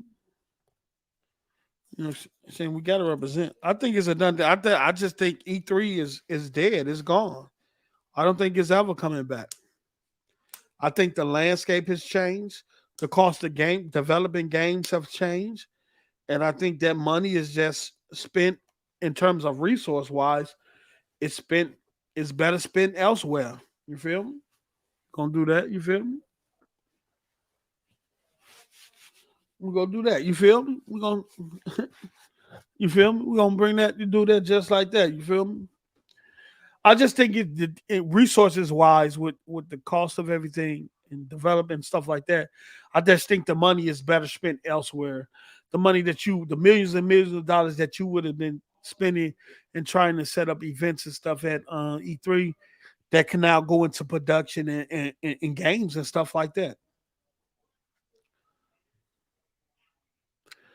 Master Indiana Kirby, MIK. I'm just gonna call you MIK, brother, because that's a long name. I can't call you. I definitely don't want to call you Master. and Indiana and Kirby in the same sentence, brother. So I'm gonna call you MIK. You know what I'm saying? At least you ain't MIA, but I'm gonna call you MIK. You feel me? You know what I'm saying? It just sounds better, like Bond, you know what I'm saying? Like you're a secret agent or something. Or MIK organization or something. You feel me? Yeah, I think it's done for good unless someone like Xbox buys the name for all the events. They have like Xbox Game Showcase and BlizzCon and QuakeCon, etc. Yeah, I think it's done, man. I think it's done. And it seems like people don't really care.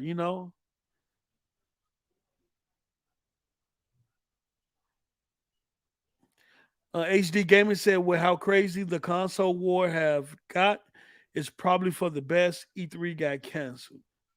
My brother Pastor say, think about it, post. It's way cheaper to have their own thing in a controlled setting, not live. Yes, I agree with that. Let me see who we got here.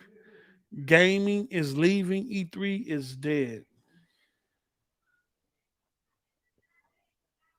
Yeah, yeah, I got you, brother. I get nicknames for a lot of people in the chat. You know what I'm saying?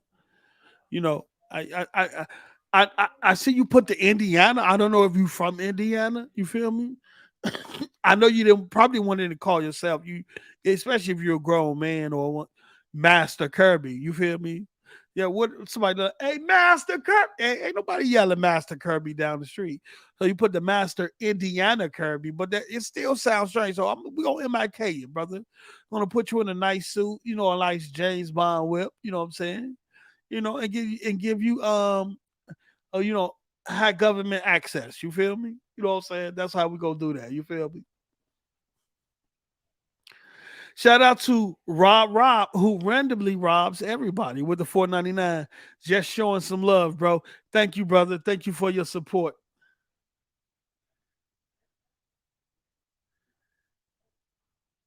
PlayStation pulled out first, and then started the end. Yeah, they did pull that first.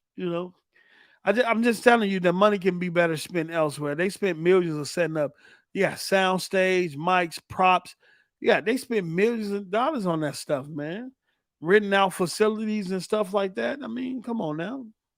You remember that one E3 where Sony had people walking from tent to tent? Like, come on, bro. Hey, look.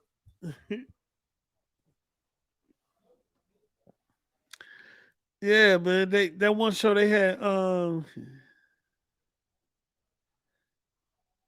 that one show that I think it was The Last of Us, and they had them tents set up, and they had to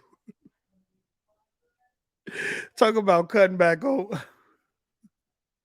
They had them people walking in tents. Okay,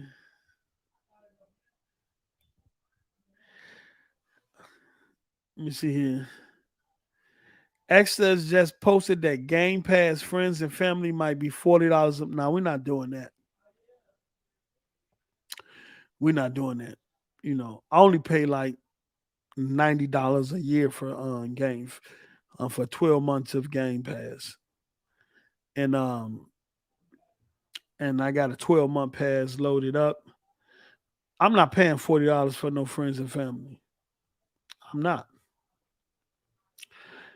And you would have to have way more of the perks and benefits there outside of just saying, hey, you can add 5 people to this account for 40.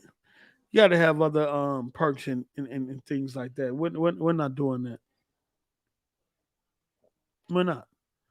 You know, like I don't, and I'm not fit to sit up here and cap port or anything like that. But $40 a month is too much.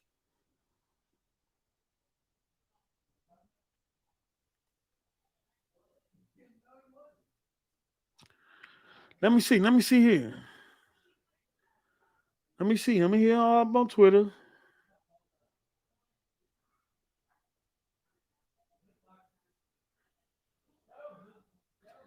Let me see here. Let me look on Twitter where they saying this at.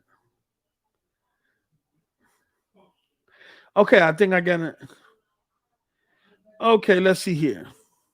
I'm gonna pull this up on screen because I think I got it here.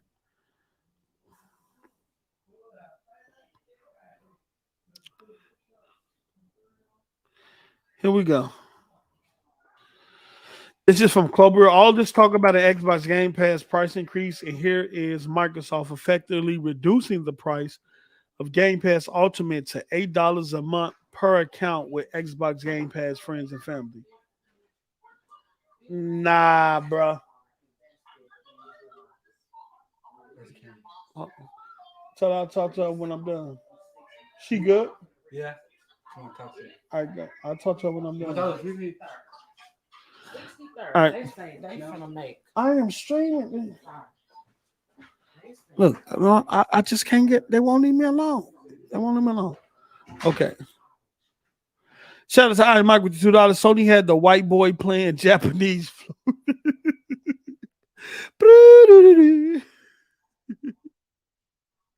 All right, so this is what we got here. It says, share the fun of Game Pass. Ultimate benefits shared among 5 friends and family. Include friends and family outside your household. Enjoy hundreds of games together, including new releases on day one. Each account gets their own history, achievements, game tag, and saves.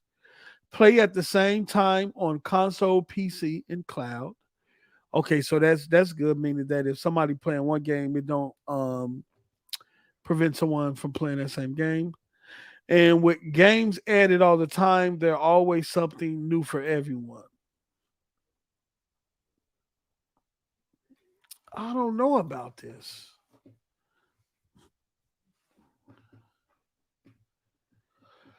I see what he done there, right? I see what he done there, right? Because regular Game Pass is $10 a month. It's $9.99 a month, so it's effectively $10 a month. So with this family pass, he's saying that with the with the 39.95, it's effectively making per account a little bit less, eight pretty much around $8 per account. Um,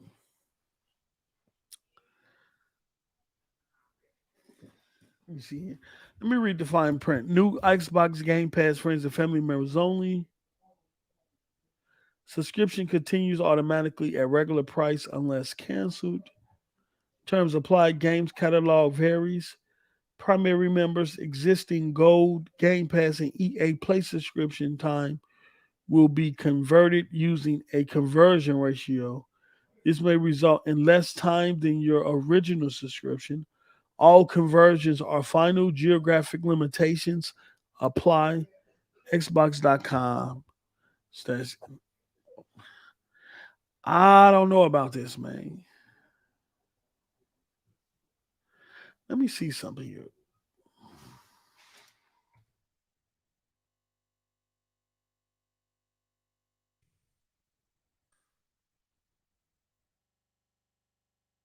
It this late to kind of get, to kind of get a temperature reading.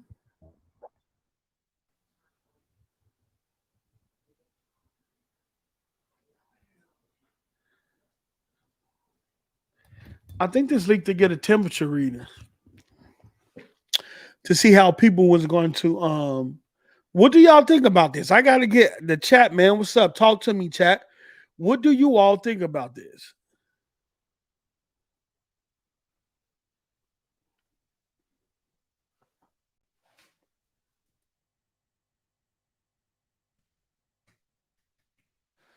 Let me see. Let me get the thought. Read the people. You feel me?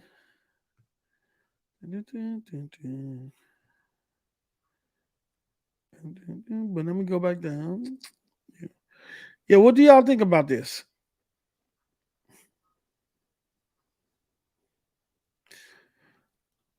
Not feeling it. TMHW say cap. Dr. Cameron say no bueno.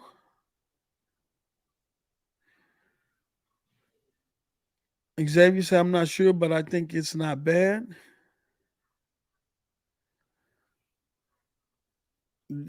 I got a issue with Netflix being expensive. Yeah, and Amazon Prime went up. Okay, let's see volcanic. Says I just did $25, 25 US dollars to New Zealand dollars, and it's 39.70. New Zealand already has Game Pass family plan there. Stop following for this fake news for these clowns. Okay, so wait. Hold on. Okay, so Volcanic. He said, okay, I just did 25 US dollars to New Zealand dollars. And it's 39 points. Okay, 39.70. New Zealand already has game. So how much do you how much is it in New Zealand, Volcanic?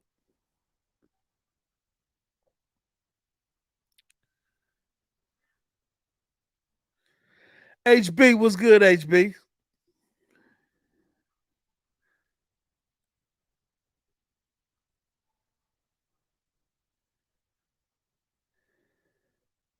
So it's 21 euros, right?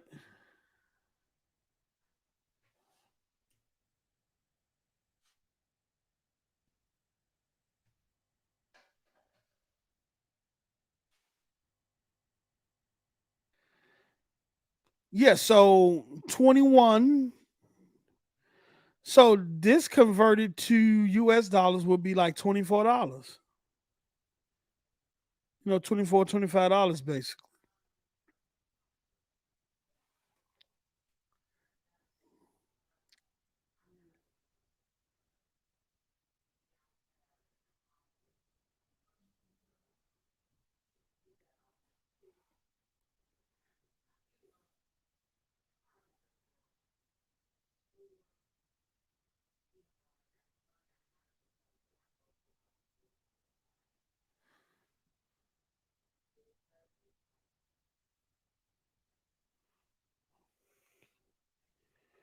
Mm,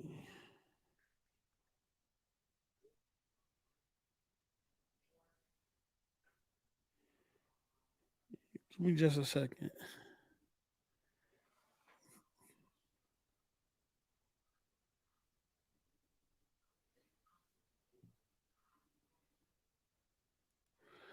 All right, let's see here.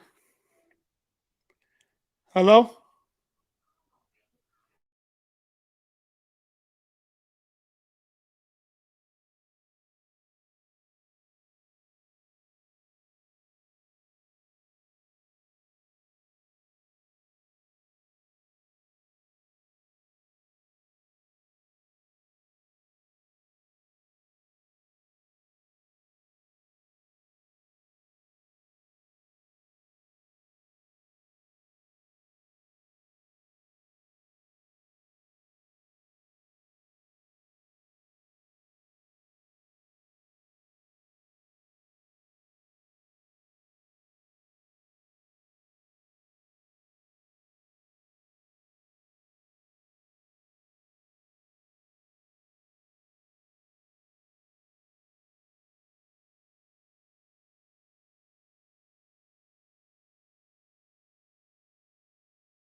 All right, I'm back. I'm back. My apologies. Yeah, so if you're converting euros to the US dollar, uh, it'll be 24 US dollars. All right. Yeah, Dolo, it is much cheaper outside the US. Yeah, so so deuces, what will happen is that right. So it's really six people and not five, right? So it's five including yourself and I think four others, right? But with that, they still allow you to share Game Pass, right? They still allow you to share Game Pass with one individual, right? So it's really six. It's really six. So you're getting the benefit of an extra person because you're able to do up to five people, including yourself, with the Family Pass plan. But then you also still maintain to share Game Pass with somebody else as well, you know. and the perks that come along with that is not affected either.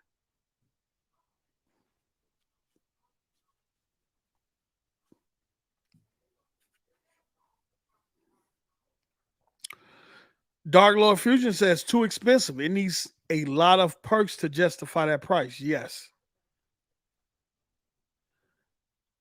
This is what I thought. Price already was said to be $24.99. That's what we assumed. But in today's economy with inflation and all of that, you got to. Yeah, buddy. They're about to have a field day now.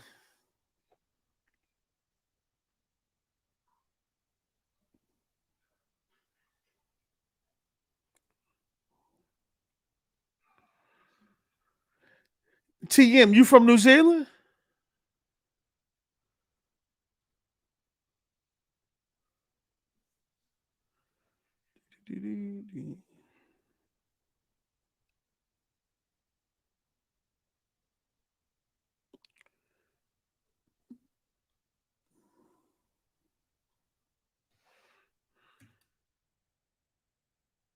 Oh yeah, that's nah.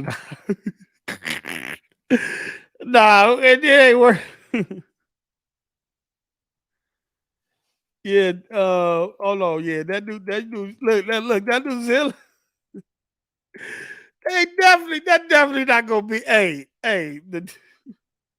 let me take this back to euros. Hold on, let me take this back to euro.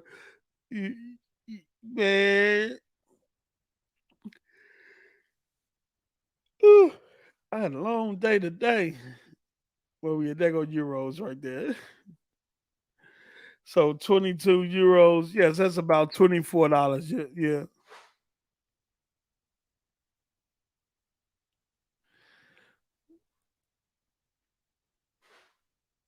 Okay.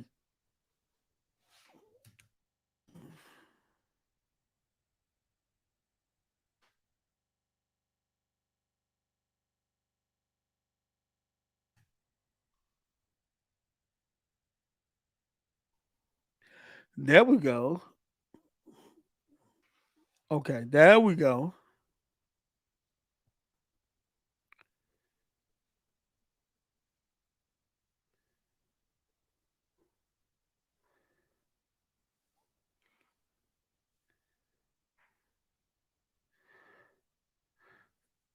So here go Freddie Wade want to be a bot supporter now. He said at this time, Game Pass Friends and Family is available in Colombia, Chile, Hungary, Ireland, Israel, New Zealand, South Africa, and Sweden.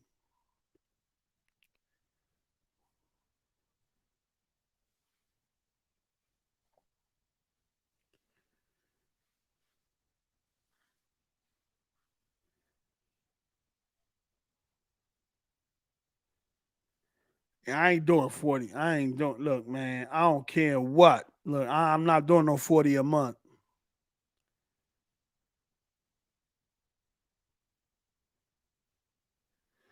So is this hold on.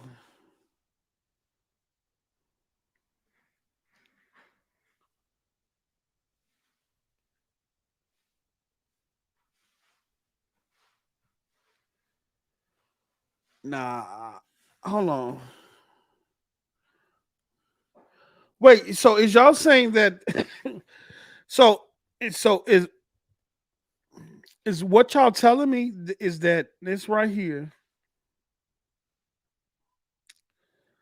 Let me share this here. Oh no, why did I do that? Why do I look blurry?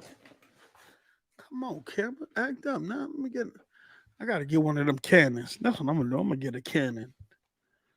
Hold on, let me share this here. So is what y'all telling is this a New Zealand price right here? Is that what y'all telling me?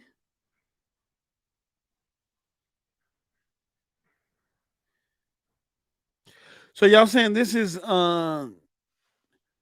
a New Zealand price. This is not an American price.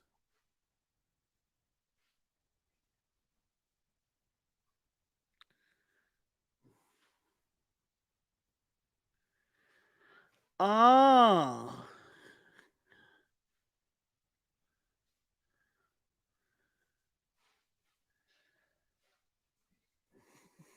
Okay, so let me do this here.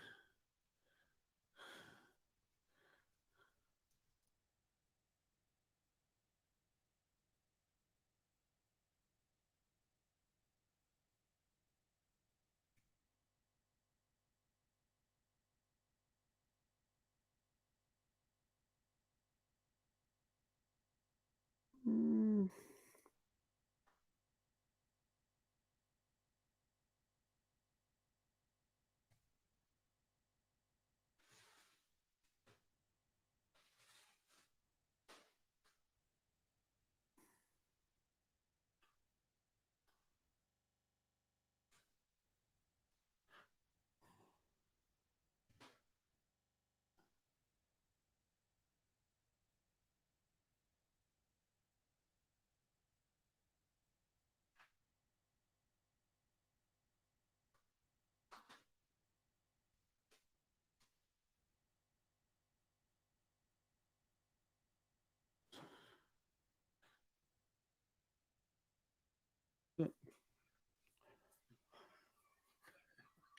you know, yo, my girl is wilding right now. I'm not even gonna tell you what she just did.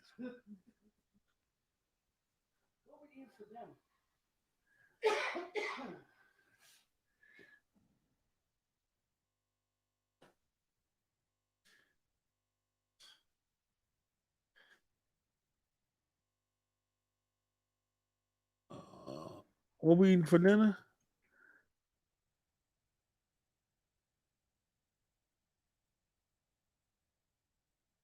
I say New Zealand.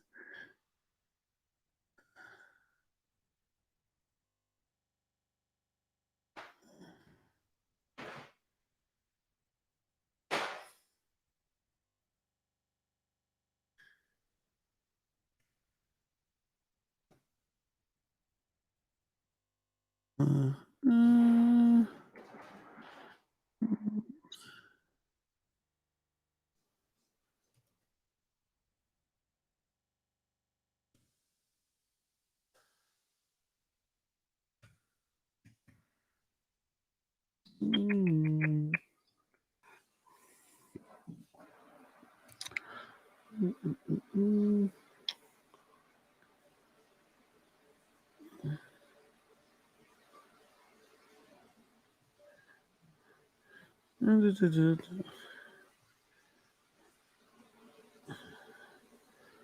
mm, mm, mm.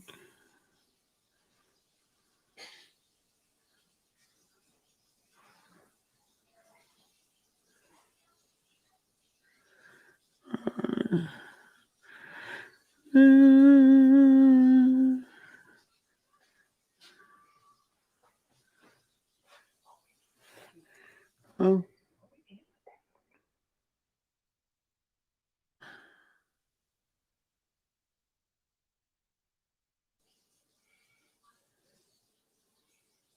oh no, which one to eat?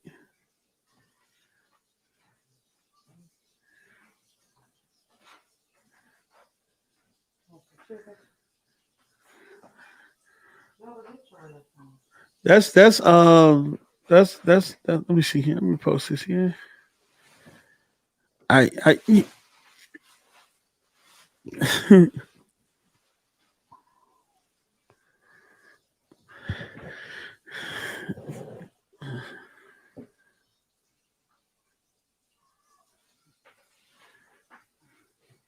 So let me see what they got here on Reset Era. It hasn't launched in the US because if you go here, let me share this tab. It's not. Where has it launched?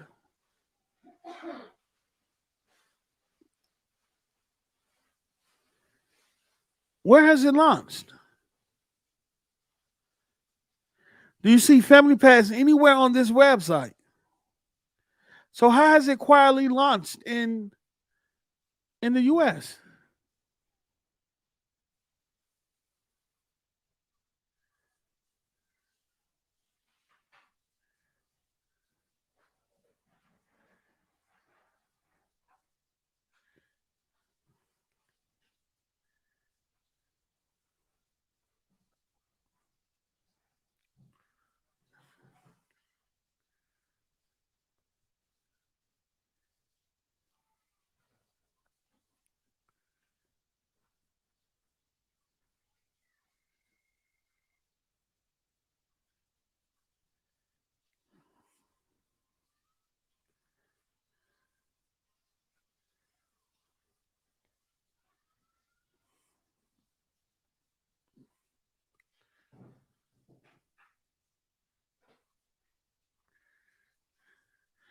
Man, shout out to TMHW Gaming Clutch. He came through clutch. That's a true bot. That brother been bodified. You feel me? No, Jeremy, I do not listen to that dude. That brother got a vendetta against Xbox. That's, ooh, brother. I don't know how you can hate a company that much. Oh, let me see here. We go here. Let me take this.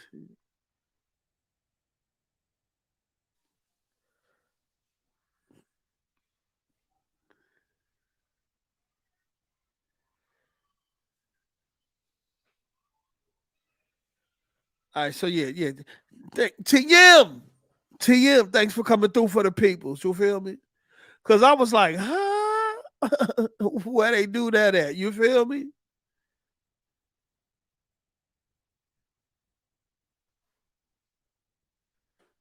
Man, bro.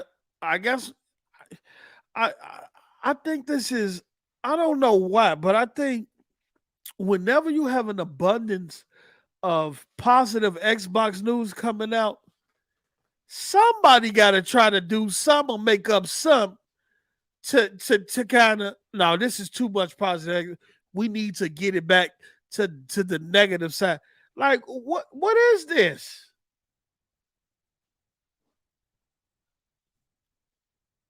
What is this? Like who does this?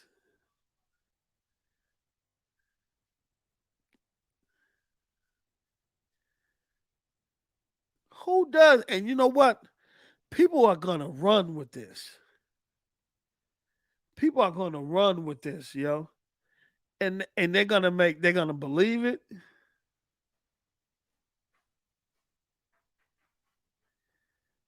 I don't know, man. I don't know.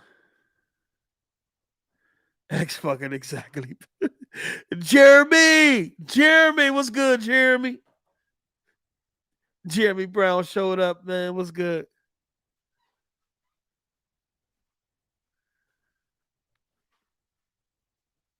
Fark. Fark. A pack of pal. A pack of pal. Shout out to you, pack of pal. Yeah, it like quietly launched. Quietly launched where? Matter of fact, let me turn my Xbox on.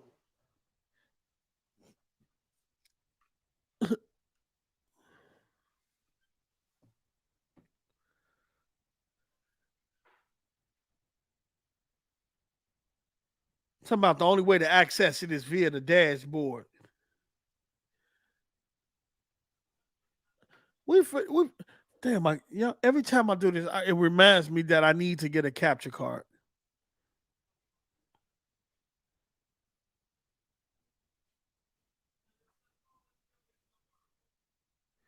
Yes, sir. Shout out to you, Jeremy. Shout out to you, brother. Thank you for supporting. You see here.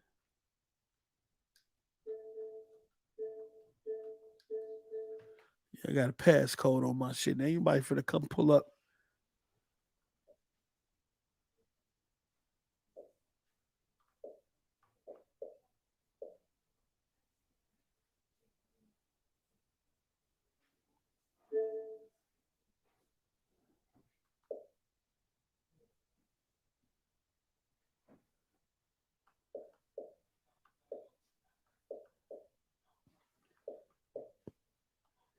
Man, they lying, bruh. That shit ain't no dead.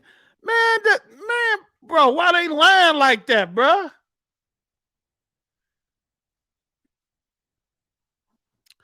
Post up 6 new countries were added with friends and family. It initially launched in only 2 countries. MIK, do you think MS will do even more cloud deals for the concerns from the EU and more specifically CMA groups like Amazon? Yes. Yeah. Yep. Stadia would have got a deal if they were still around. Yo, why they lying like that?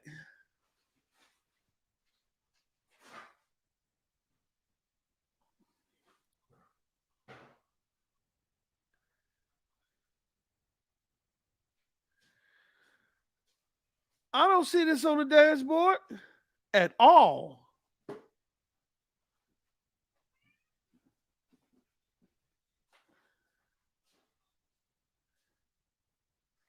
Yeah, no, I'm not believing this, yo.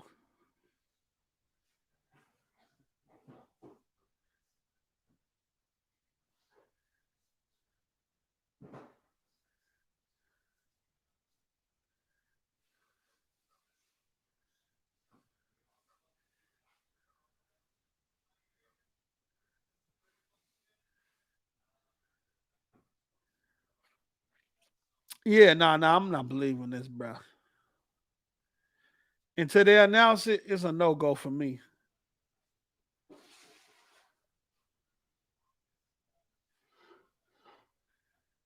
Until they announce it, it's a no go for me.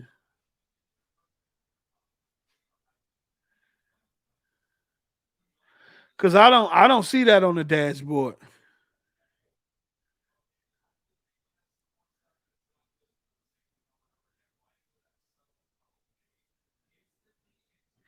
And my,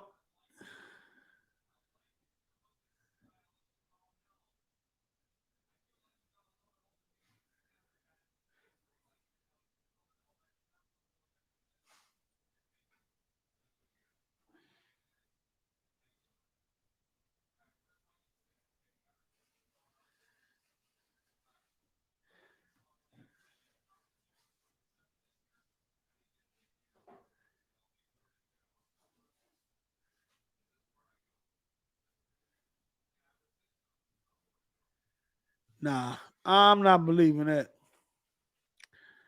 No, sir. Nope. You can't tell me. Nah. And now if Microsoft come out and announce it, yeah. But until then, nah, I'm a kind of reserve. I'm a reserve. Yeah, nah, we're not doing that. Let me see here. Cause I'm looking at the thread. Nah, I'm not. We're not doing that.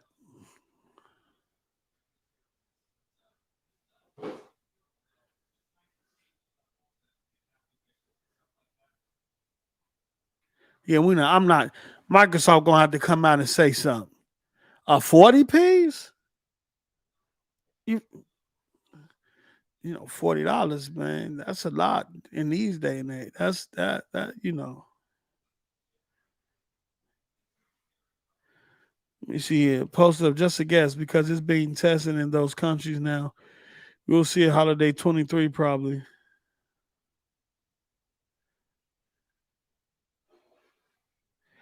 Yeah, that's crazy though.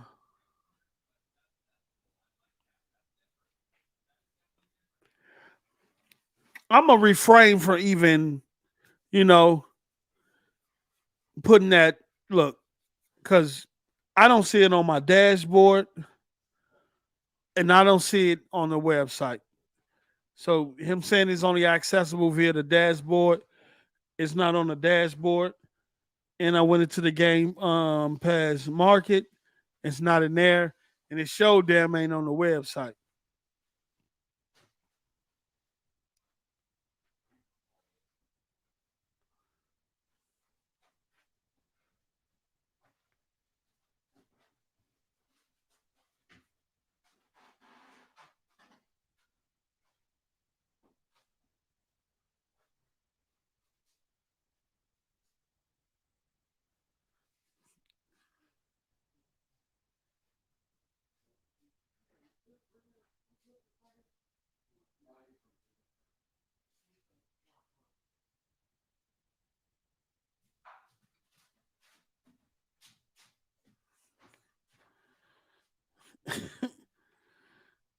Yeah, let me see here. Let me see here.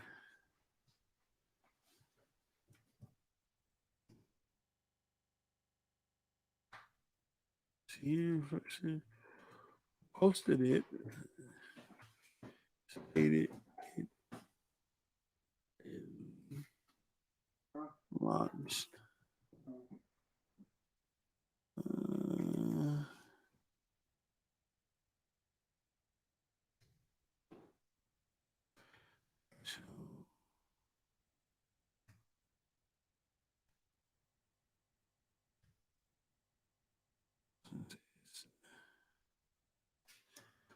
Let's see.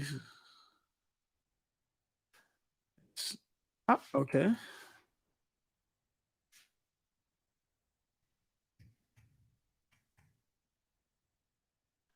Let me see here. Give me just a sec, y'all. Accessible via.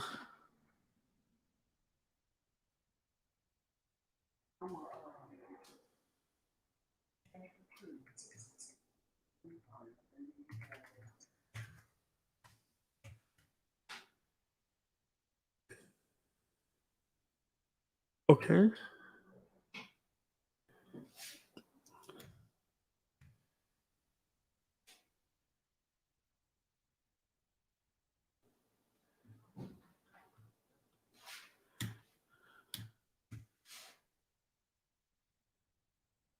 Yeah, buddy. I'm not. Yeah. And let me go here. And let me go back here. Do this here. You go up here. And where is it? Let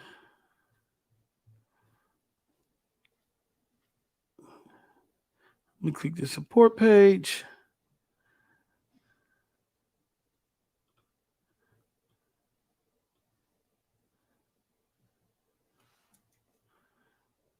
And we're going to go here.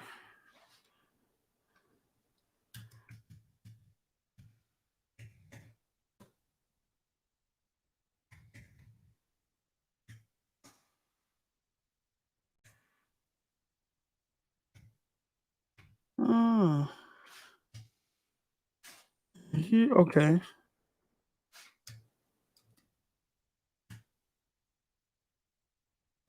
What is that?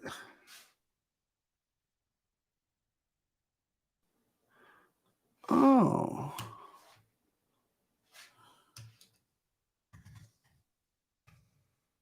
So the Xbox support page.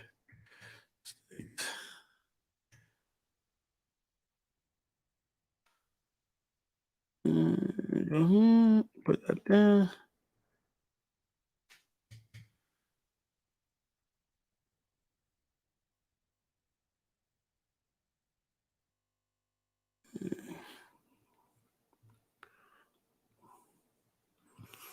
All right, so shout out to Clutchman01 with the 499. Isn't it funny how certain people said MS would have a monopoly, and then it turns out Sony is really the one in question for having a monopoly in Japan? Yes, yes, yes.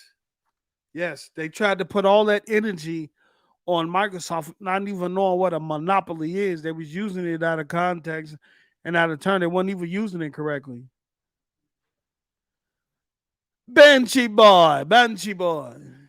I'm a B&B. That might be on there. I'm Banshee, hey Banshee boy, hey Banshee boy. I couldn't scream down the street, Banshee boy. Might call you Airbnb. That's your new nickname, Airbnb. What's good though?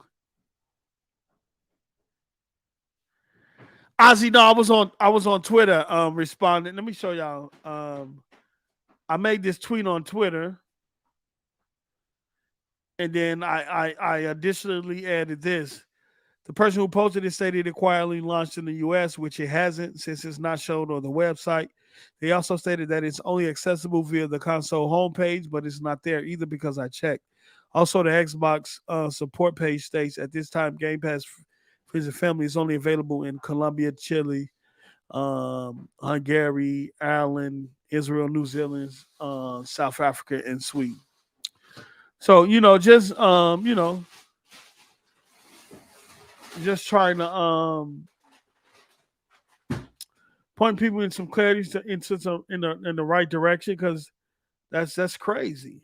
Like, I was like, hold on, you know what I'm saying? You feel me? Yeah, Banshee boy, your new name Airbnb, brother. That's what we're gonna call you, Airbnb. You feel me?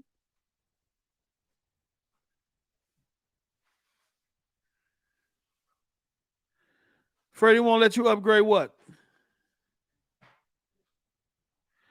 Hard call what? It said what? Oh man, get that man up out of here, man. That man don't know what he talking about. He calling Sweden a poor country? What?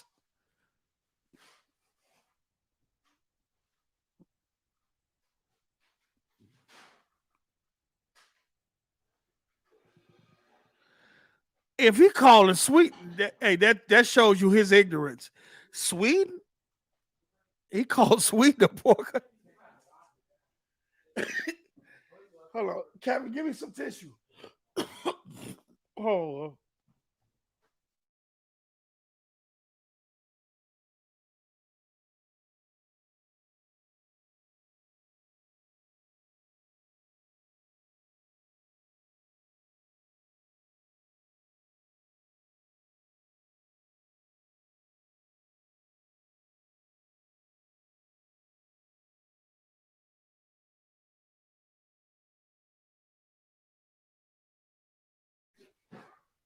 I'm sorry, y'all. I'm still a little bit under weather. I'm still trying to get the last little bit, this little bit of cold, and I blow my nose. I'm getting congested, and you know what I'm saying. So just bear with me. We've been going, y'all. Freddie, what you trying to upgrade to?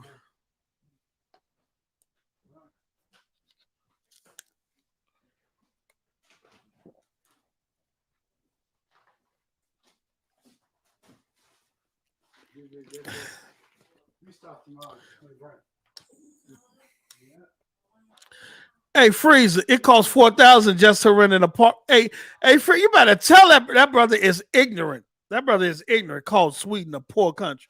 This brother, who taught you? Christopher Hart, what school did you go to? So you can remind the chat to not send their children if they live in the vicinity of where you went to school, brother. Anyway, the error message I get is per conversion block currency country mismatch. Freddie, you're still not telling me what you're trying to do, brother.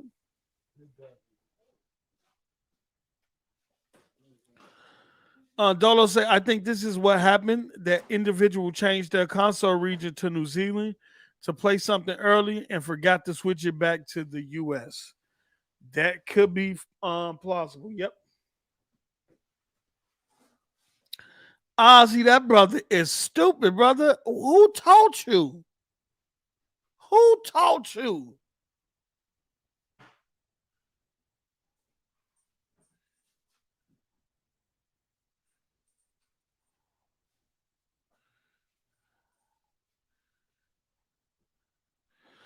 Fair Rain say, post up. It won't let me upgrade to Game Pass family and friends due to currency and country. Also, you changed your region, Freddie? Oh no, they probably blocked that. They probably knew people was gonna try that.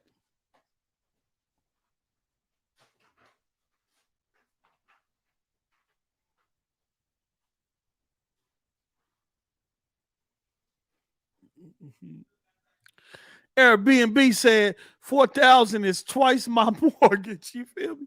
This brother said Sweden was a poor.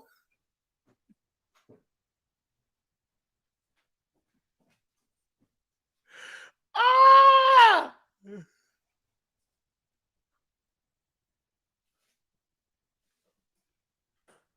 Ah! Yo, bro said,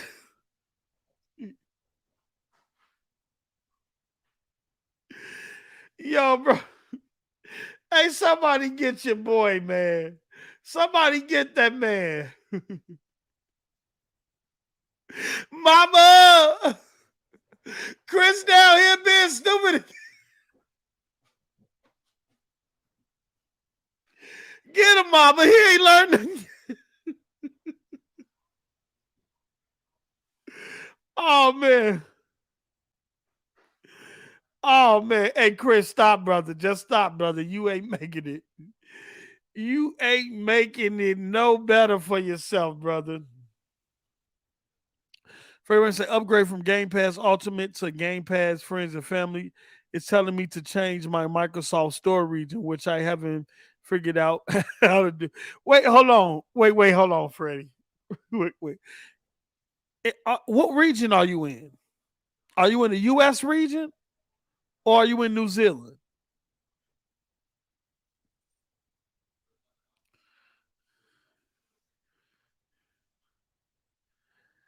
Shout out to Ron. He might as well get out of here and shame for that comment called Emma Country Poor. Yeah. I don't condone that. He was in here last time calling people poor and all that stuff. Man, I don't condone that shit, brother. Hey, Freddie, what region are you currently in? The U.S. region. And it's saying upgrade can you send me a screenshot, Freddie, on Twitter? DM me a screenshot.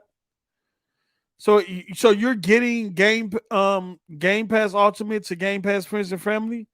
Well, how did you get to it? Let me see. Let me turn my box on. Is that in the store or is that in the Game Pass homepage?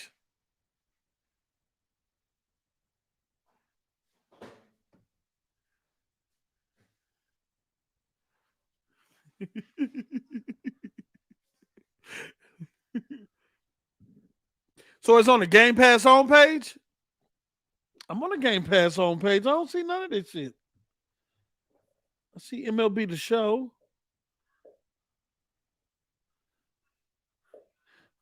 Hey, Freddie, do you already have Game Pass Ultimate?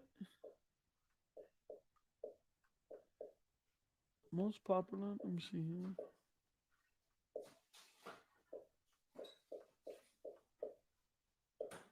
That's games with gold.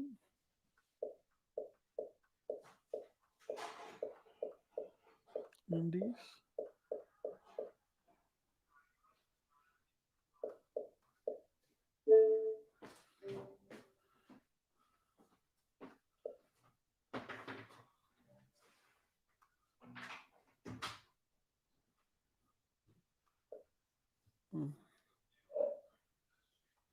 Let's go through an update. I don't see. Nah.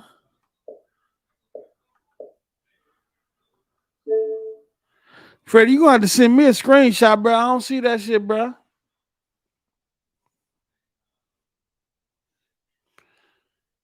I don't see the ad, bro. I don't see the ad. Do you see the price though, Freddie? Is it showing you the $39.95? Hey, Airbnb, don't tell them. Don't tell them. People go to Sweden to vacation, and I think to and to do the snow joint, the mountains and shit, and ski and all that shit. This nigga's calling Sweden poor. Yo.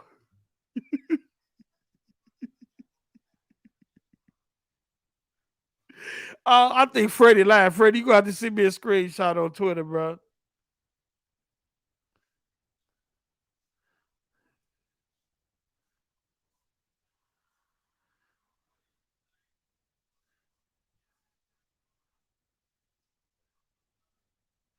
Hold on, let me see.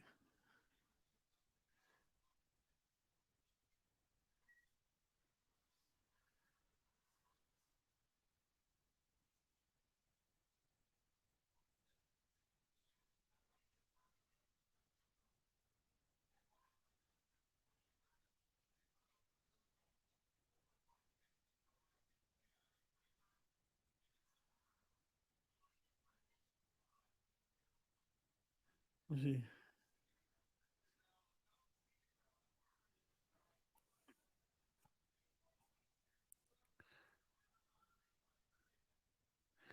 Freddie, what the hell is you talking about? Freddie, roll with us, Freddie. Stay with us, Freddie. Freddie, you said you in the U.S. region.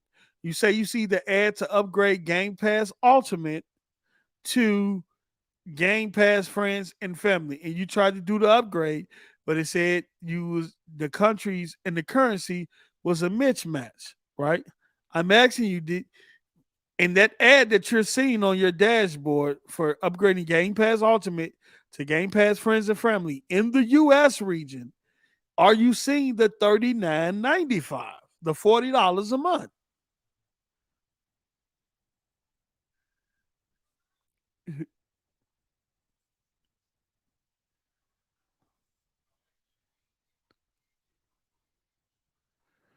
Cause I don't see the ad on my dashboard or nowhere in the Game Pass. Let me go to deals. Oh, my store is updating.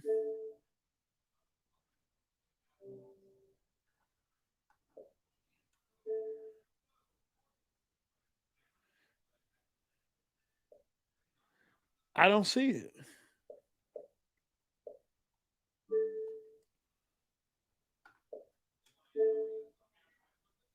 Apple Music trial offer. Games with Gold, Ninja Gaiden Master Collection.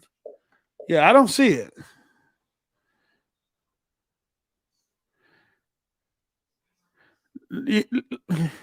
Hey, let me stop. Freddie, I don't know what's going on with you, Freddie. I don't know what is going on, but I'm gonna leave you alone, brother. Yeah, hey, Iron Mike, get that nigga. This brother is tweaking. This brother is tweaking. I don't even know what's going. Is you smoking something right now, Fred? I don't know what's going on, bro.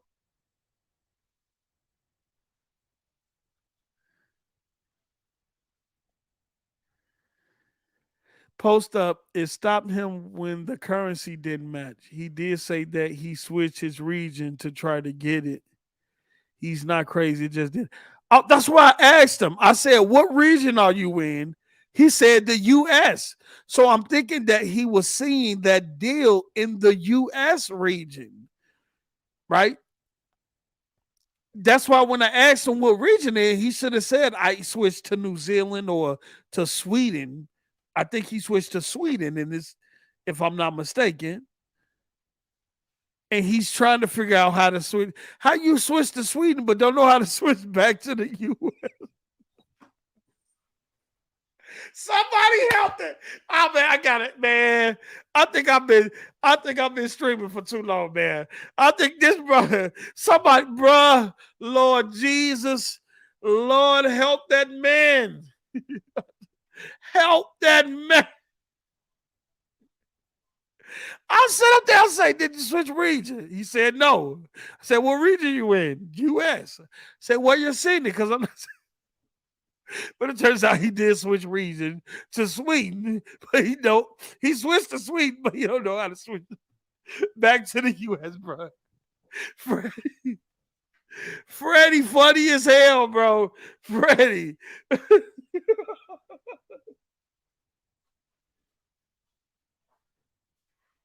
Okay.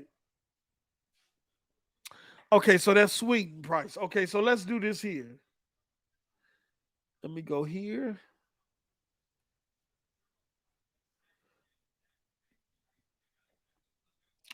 Let me go down here to Sweden. That's Somalia. South. That goes Swedish. That's Swedish krona? Is that krona? I think that is. Let me see. And we're going to go to, what's the price you just sent me? $299. $299.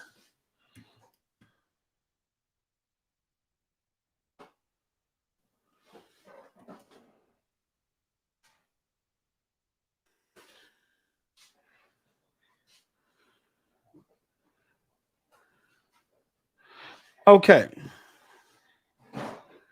So let me share this page. So the screenshot, Teddy, let me show here. This is the screenshot that Freddie, we gonna pray for Freddie, y'all. Hey, MIK, that brother is tweaking. The Ruham, I know, brother. I know, but we gonna pray for our brother. We gonna pray for our brother. Okay, so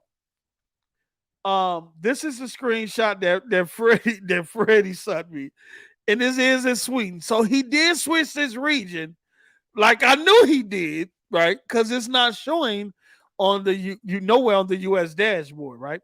So it says 299 krona, if I'm not mistaken. So we go over here and let me share this tab. In 299 Swedish kronas equal to about 28, 30 bucks.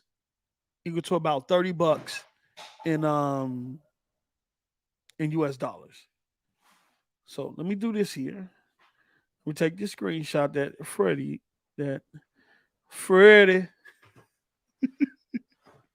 stick to the genuine, brother. Stick to the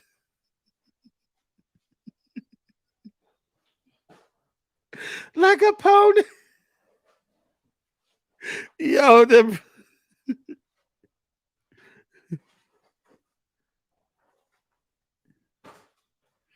okay. All right, let's do this.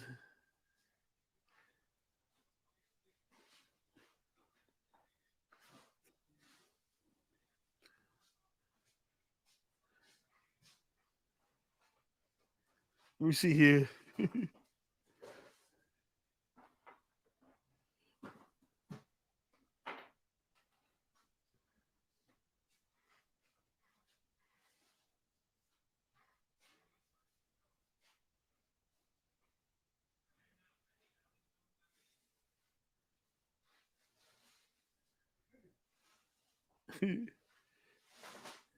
Let me see here.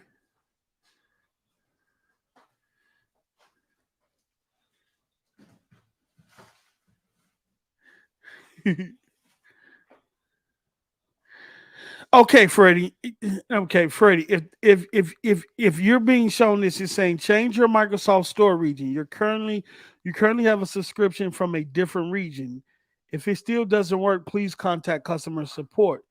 Conversion, block, currency, country, mismatch. Meaning that if your Game Pass Ultimate subscription you purchase under the US region, when you switch your console to Sweden, there is a currency and country mismatch, meaning that you can't convert a US Game Pass Ultimate account to a friends and family pass in the Sweden region.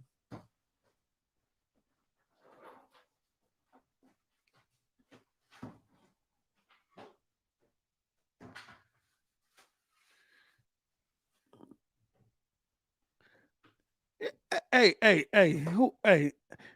MIK, don't be pocket watching. You all up here, don't be pocket watching. You feel me? You feel? Don't be pocket watching.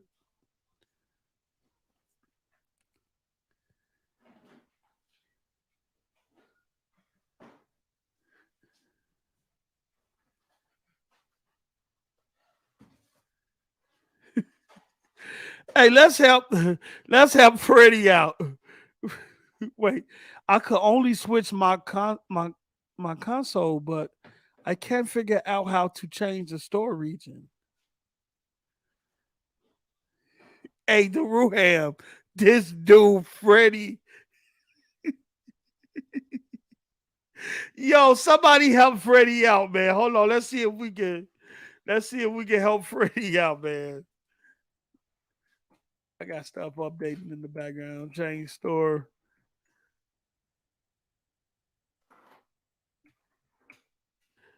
Mm.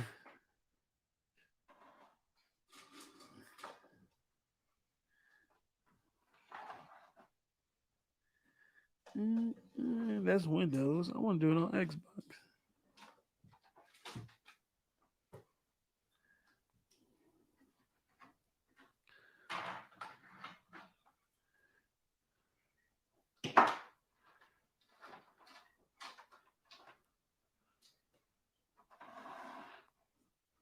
Okay, let's see here.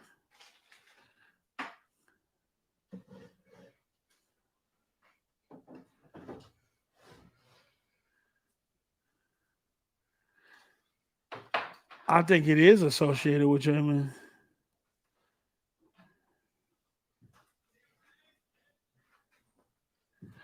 Okay, so let me share this here. Freddie, let me share this with you. And TM was TM was right. It is associated with your email. So they say here, if you move to a new country or region and your account region and physical location do not match, you may get a region block error or have a problem making a purchase. You must have a valid billing address and payment option that match your locale. If you move and need to update your region info, see the article on moving and following the directions to your info. So you'll have to click here. Let me do this here. Notification.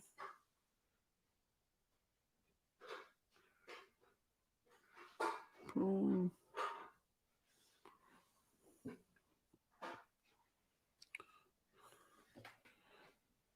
Okay.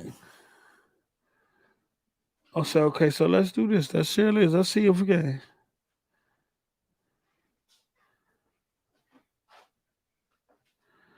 Okay, so let's keep moving. Okay. So how do I do it next?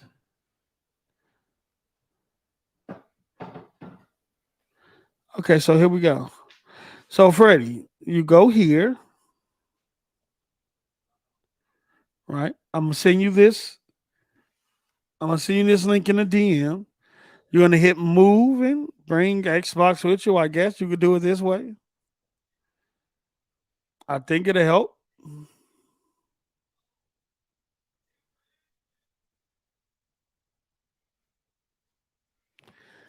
Hey, Freddie, what I don't understand is the fact that you was able to change it to Sweden, but didn't know how to change it back to the US, which should have been the same way you did to change it to. Yo, the Ruham, I'm done, yo. The Ruham, I'm done, bro. We I'm gonna leave this alone. I'm done, bro. I'm I'm done, bro. Let me stop, bro. Let me do that. Let me close it out, bro. Bro, wow. Bro got me tweaking. He got me twacking. He got me twacking the Ruham. Bro say, I changed it to Sweden, but I don't know how to change it back to the US.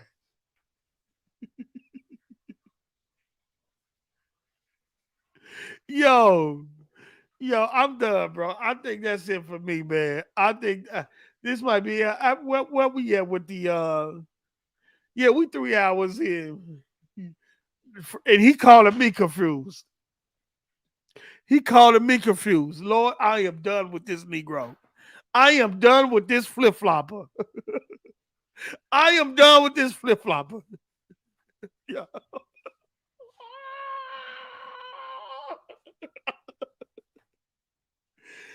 Yo, I'm done. Yo, he said, yo, let me look. You know what? Let me do this, bro. Let me do this, man, because this brother, I'm done. It's over, man. Peace out, bro. The Ruham, I see with the. I hope y'all enjoy the entertainment, because brother, let me tell you something. Let me turn on my Apple TV or something. Oh, new episode of Ted Lasso out too. Ooh, and Hello Tomorrow. Okay, yeah, I'm about to chill, man. I'm about to chill. My lady is cooking me some dinner right now, and let me go out here. And I'm just about to go, man. I'm finna find some basketball, some sports, and something to watch. Cause this brother, hey, I never said look. I'm going, brother. He sucked me off. I feel stupid.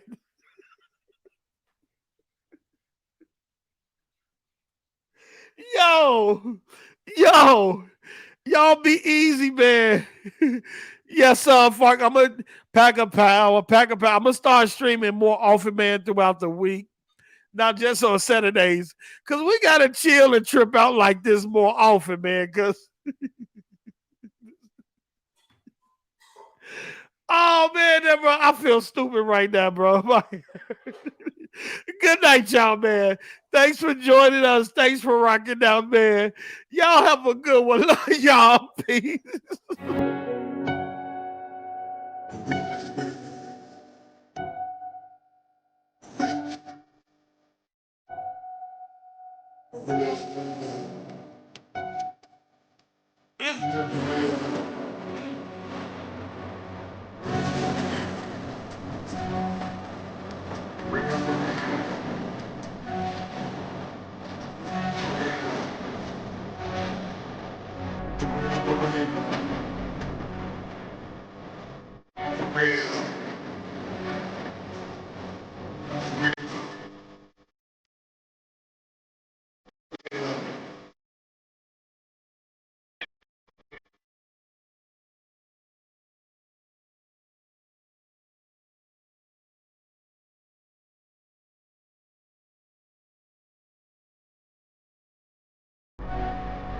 Chief.